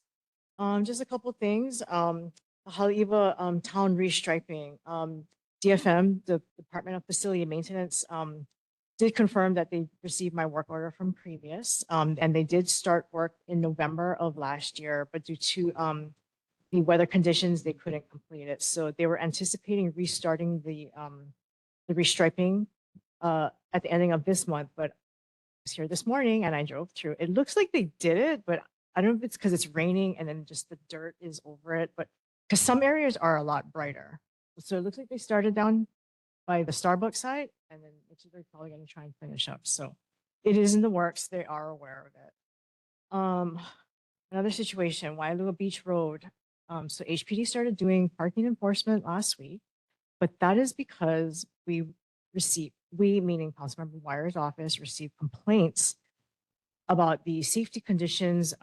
People are having a hard time, getting in and out of their driveways. So like I also reported, I'm sorry, I can't remember if it was this meeting or Sunset Beach. But anyway, they are going to be installing guardrails along the vicinity of 66287. I'm sorry, I don't, just here somewhere. But anyway. Yeah, they're- we're 6'7" over here, not 6'6". Oh, okay. And they did install a guardrail and a pole in the middle of the street to remind people on the pedestrian. They put that in about a month or so ago. I think.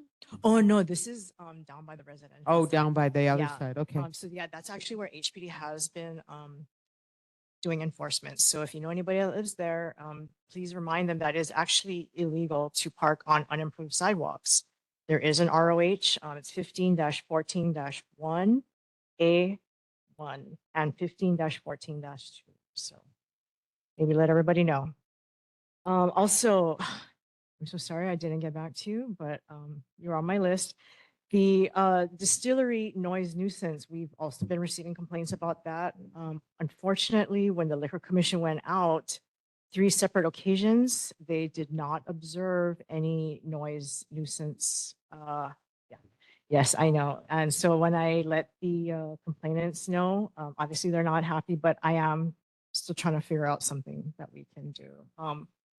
So still be patient, working on it. Well, no, first of all, we're going to get our own decibel meters out there. And Oh, okay, do great. that. And so Evelyn, please make sure your friends along that side worried about animal noise. You got other issues with noise coming.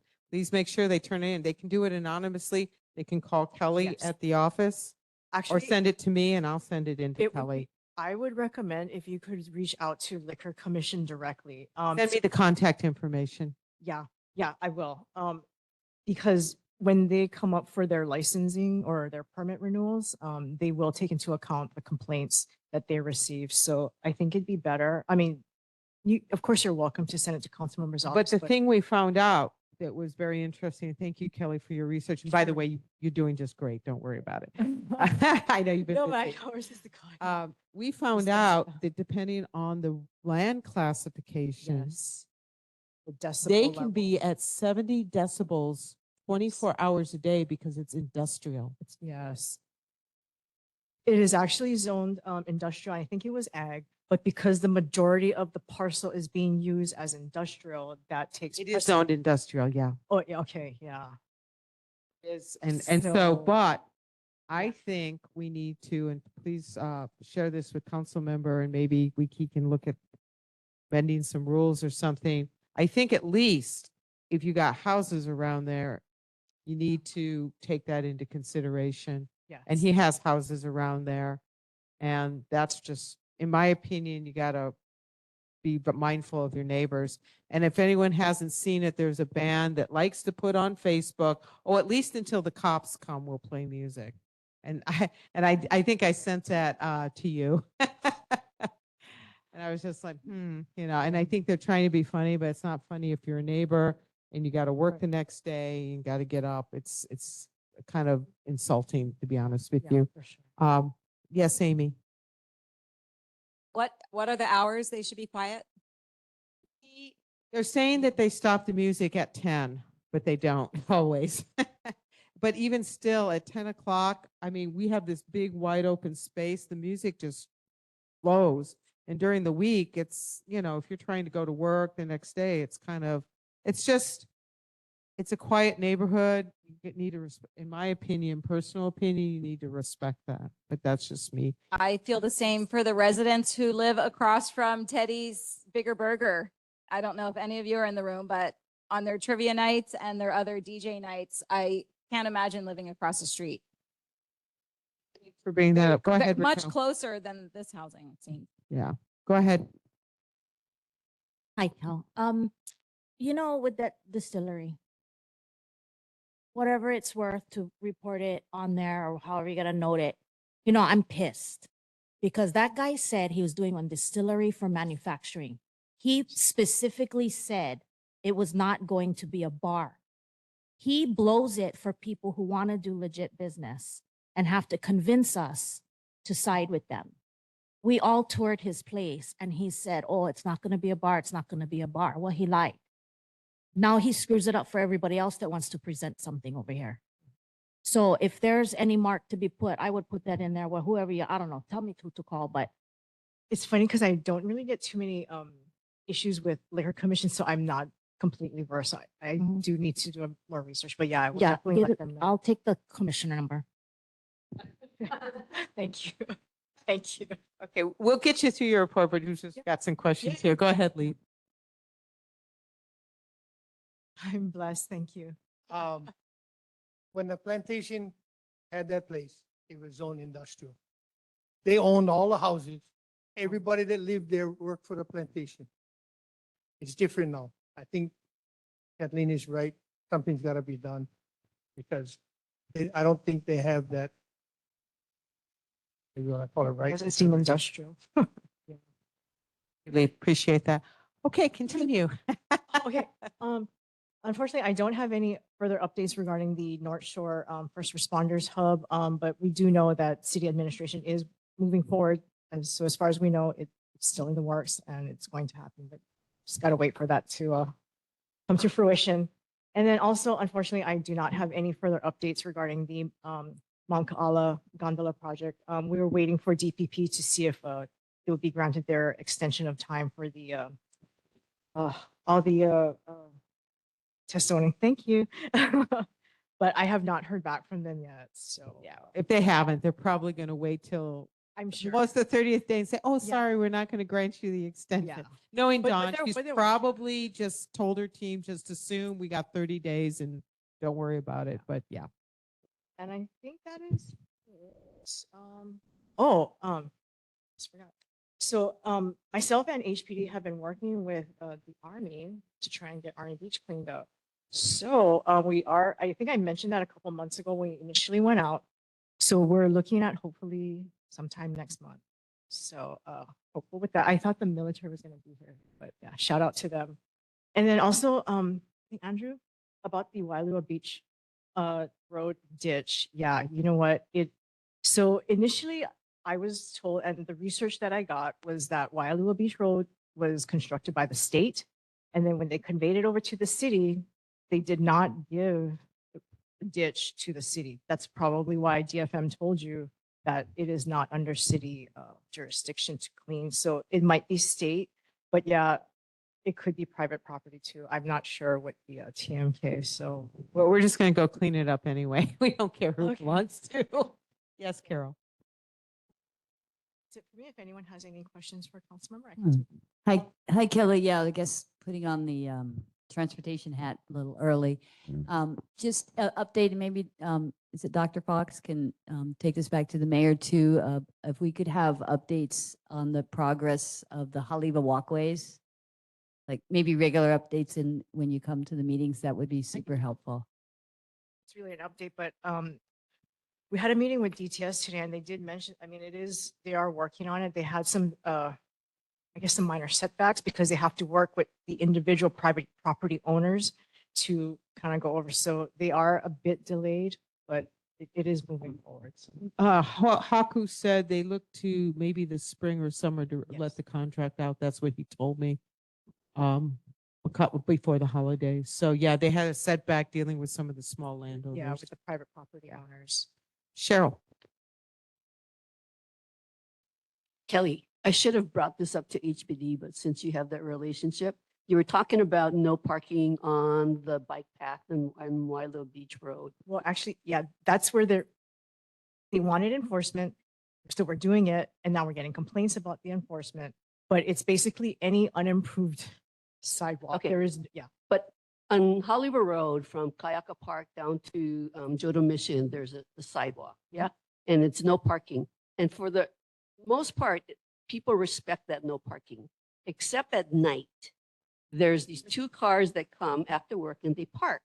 And they kind of park, they try to park off, but they kind of half on the sidewalk.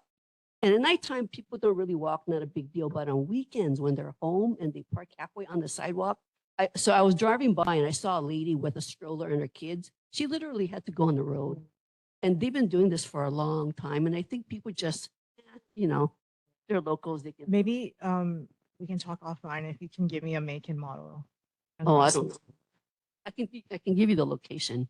Okay, yeah, because I mean, I can't just have HPD. I'll give you the go out address. there. Yeah, that's okay. Yeah, if you can give me the.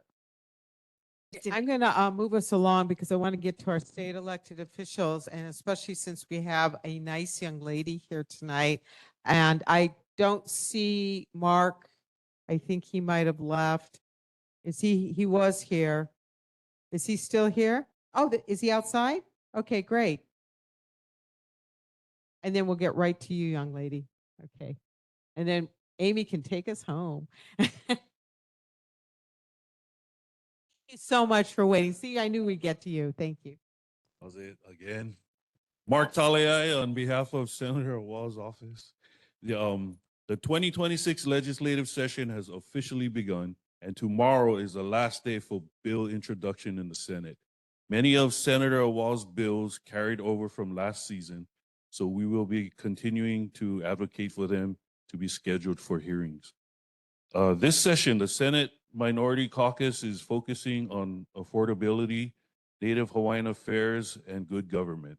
A few key measures include SB 2819, which would prohibit corporations or REITs from purchasing single-family homes in Hawaii, giving local families the first opportunity to buy. Senate Concurrent Resolution 12 would allow owner occupants to receive the same tax deductions currently offered to business entities for expenses related to property ownership.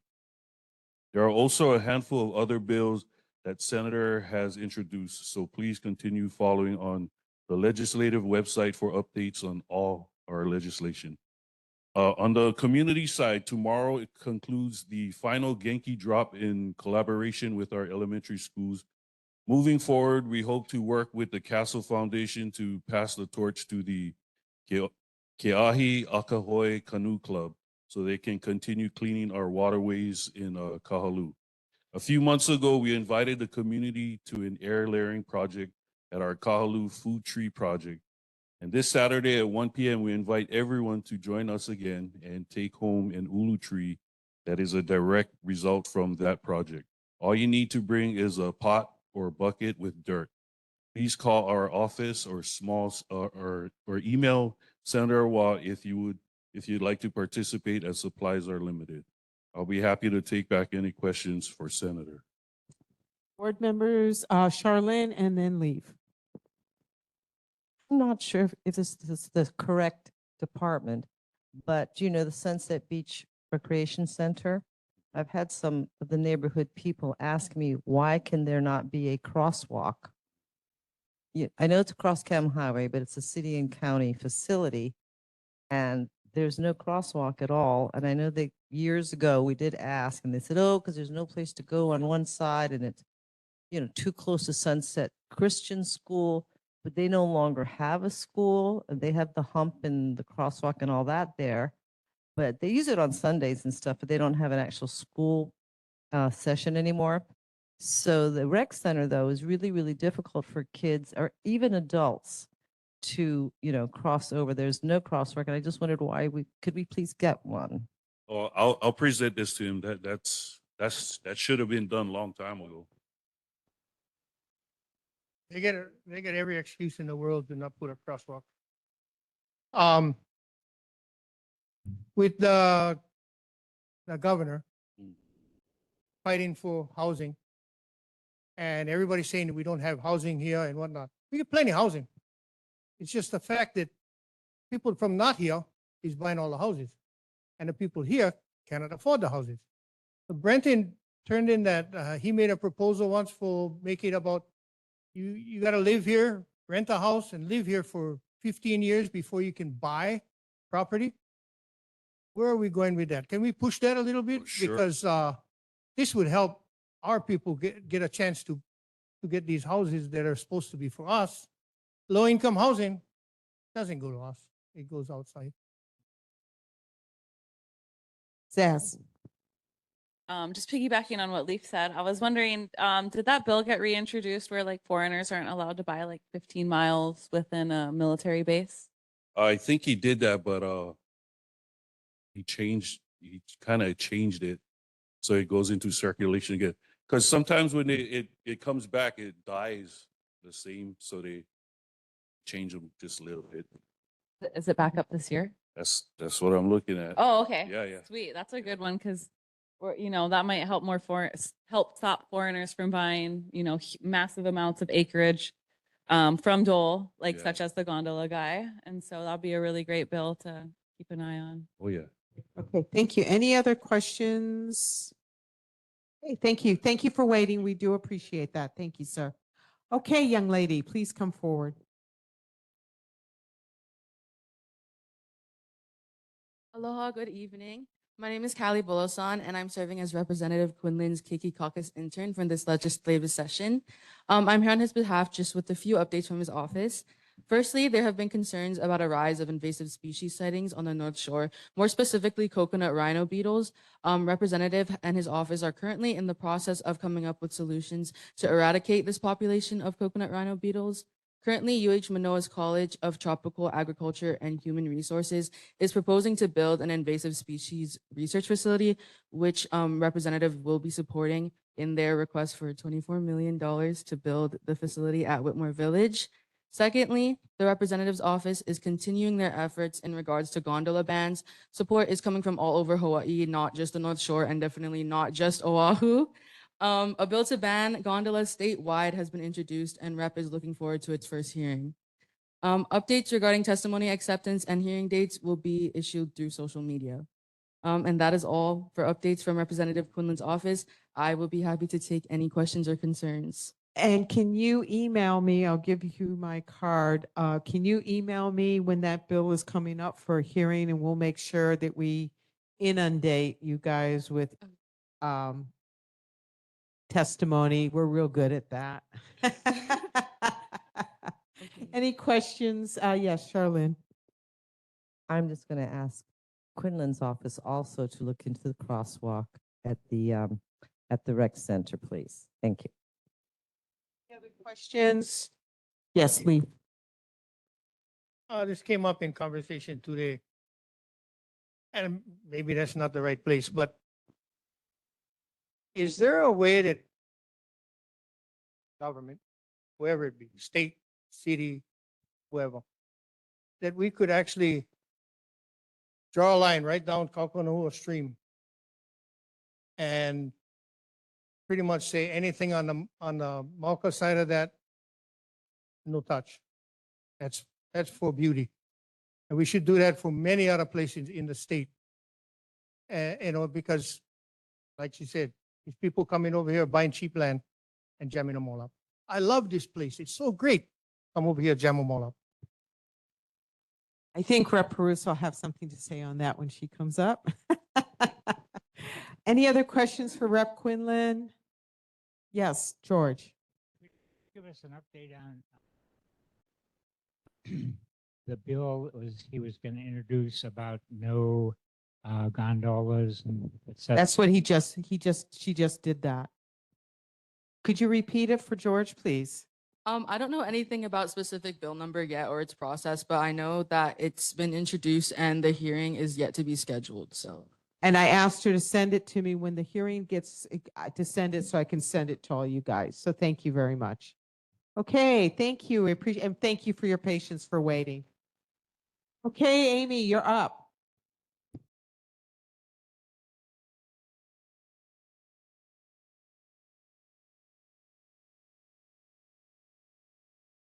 So I'm just tickled pink because Callie just started. She's one of the high school interns. She's a Wailoa High School student, superstar.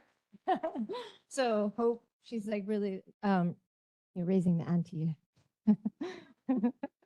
This is so great. I can't believe it. So we have started session and we it's a lot. We started with the finance info briefings and our fiscal situation is pretty dire. But it's actually really great being on the finance committee because we get to interact with all of the departments and really understand the needs across the state. And also, I would say how fragile our departments and agencies are and how understaffed they are to do even the bare minimum. So we shouldn't be surprised when services suffer and when communities are unhappy. That said, we also need to not only address that kind of issue, structural issues, but also the federal shortfalls. So we really have a revenue generation problem this session. So that's really what we're working on. And our office is really working on that a lot too. And I'll talk more about that later. But today I want to talk about two bills.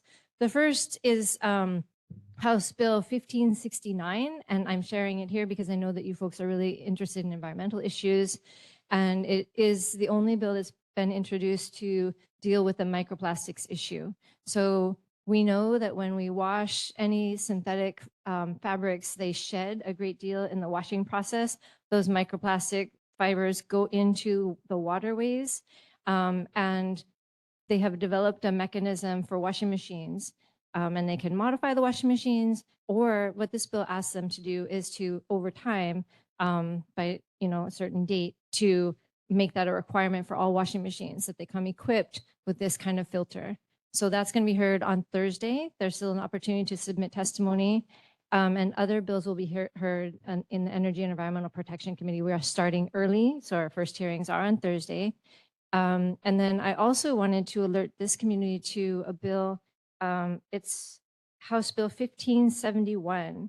So this is actually a community bill. It comes from this community, and it requires for the registration of a condominium project, so CPRing any ag land, it would lower the threshold of projects from projects with 5 units to projects with 2 units, for which a signed statement from the county is required, and require a signed statement from the neighborhood board.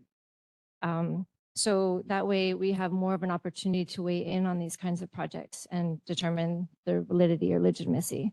And that's really all I want to share at this point. I don't want to overwhelm you folks. I could talk for hours. But yeah, I'm really grateful that my staff is here, and I think it's going to be a great session in terms of our working environment. We really like serving the community. So, but to what Leaf had said about, and I know you and Raquel had talked about this in the past, but I agree. I think we really need to get something going to protect Mount Ka'ala in that whole range. So Yep. no, we can't do anything this year, but let's start the process now and start working and getting community support. We have a bill that I'm working with Rep. Poi Poi to introduce, and I'm working with her because she not only sits on water and land, but she also sits on judiciary. So it is a bill that requires the EIS, well, so the fact that that project didn't require an EIS is, I think, a failure of the process. But an EIS to be required for any site with cultural significance. And I think that helps us protect those kinds of spaces. So we'll see how that bill goes, and I can give you the number at a later date. Yeah, share that with me and Yeah. I'll make sure it gets out to everybody. Yes, Blake, you had your hand up. Oh, thank you very much. I was asked by my dad to thank you for your awesome social media post complimenting the community who rose up and spoke out and against the commodification of natural resources and cultural resources. So thank you for encouraging the community, because of course there's probably many more initiatives that are going to require that same level of commitment and passion. It always helps to have elected officials who stand with the community in front and behind and all around. So thank you for that. Yeah. I was really pleased to see what I consider to be like an improved effort on the constitutional amendment to raise funds for public schools by, I think it's a tax, so to speak, on ultra expensive investment properties. So I don't know if this was an opportunity for you to share a little bit about how that has been improved and tightened up to go after high wealth individuals. And I just also want to say, I hope no one disagrees, but I think road construction on state highways through our area at night is awesome compared to during the day too. But sorry, thank you. First of all, I want to say no one's ever thanked me for an Instagram post before. That's why I was laughing. And also, secondly, I'm so moved about the question about the Con Am for Keiki, because it was the first bill I introduced when I got into office 8 years ago. And it would impose a property tax surcharge on non-owner occupied residential properties valued at over $3 million. And that small surcharge would go towards funding public education, which I will note the governor defunded in his budget that he handed over to the House. So I know that we need a dedicated source of funding for public education. It should be used to supplement, not supplant that fund, the existing funding. And that measure, I think, in this year when we need revenue generation, is, kind of provoking a lot of conversation. And I appreciate that. Any other questions, Dave? Just real quick, we talked a lot about land use and stuff like that. It was well over a decade ago. I was on this board and I was trying to gain some traction through farmland preservation. And it gets convoluted because it's taxes and all that stuff. Please talk to me about this. We have to gain traction on this. We're wondering about who's going to do this on this ag land here and on that ag land there. Farmland preservation has been done in many, many states. I was born and raised in the most urban state in the United States, and the only way I was able to be a farmer is because farmland preservation. It's simple, doesn't involve the ADC or anything like that. It involves landowners taking their land, committing to agriculture, and you're able to pass it in generations. Guess what? I don't own farmland. I never will, because there was never an opportunity for a farmer to pass land to me. So anyway, sorry, don't want to take up your time. Please talk to me about this. We've got to gain traction with farmland preservation. Real quick, state parks, Cayena, preserved, right? It's just that. It's preserving farmland. It's a lot easier. It's way too late for this, please. I have a bill that's still alive from last session about that.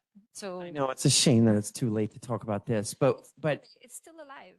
So if we can get it heard by the new ag chair, then it lives. it's a lot more simple than we all think. Like, we have parks. Yeah. We should have preserved farms too. Agreed. Any other questions for Rep. Peruso? Karen?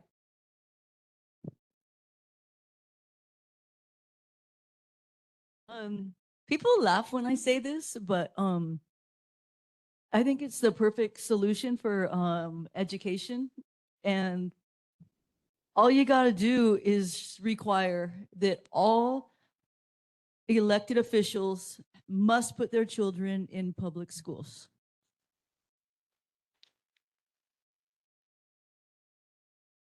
Thank you, Karen. No comment. Okay. No, I agree. Last question. just information. I don't even remember his name. The guy that bought Lanai, Oh, yeah. Allison. Allison.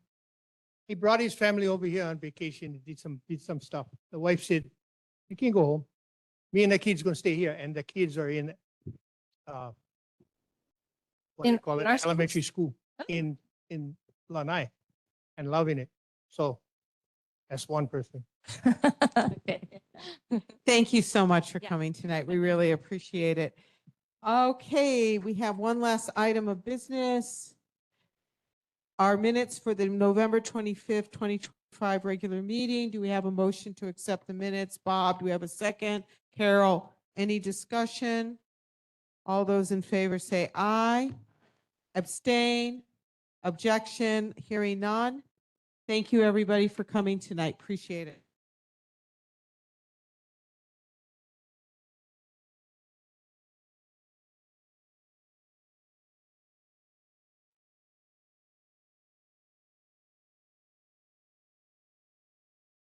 That was-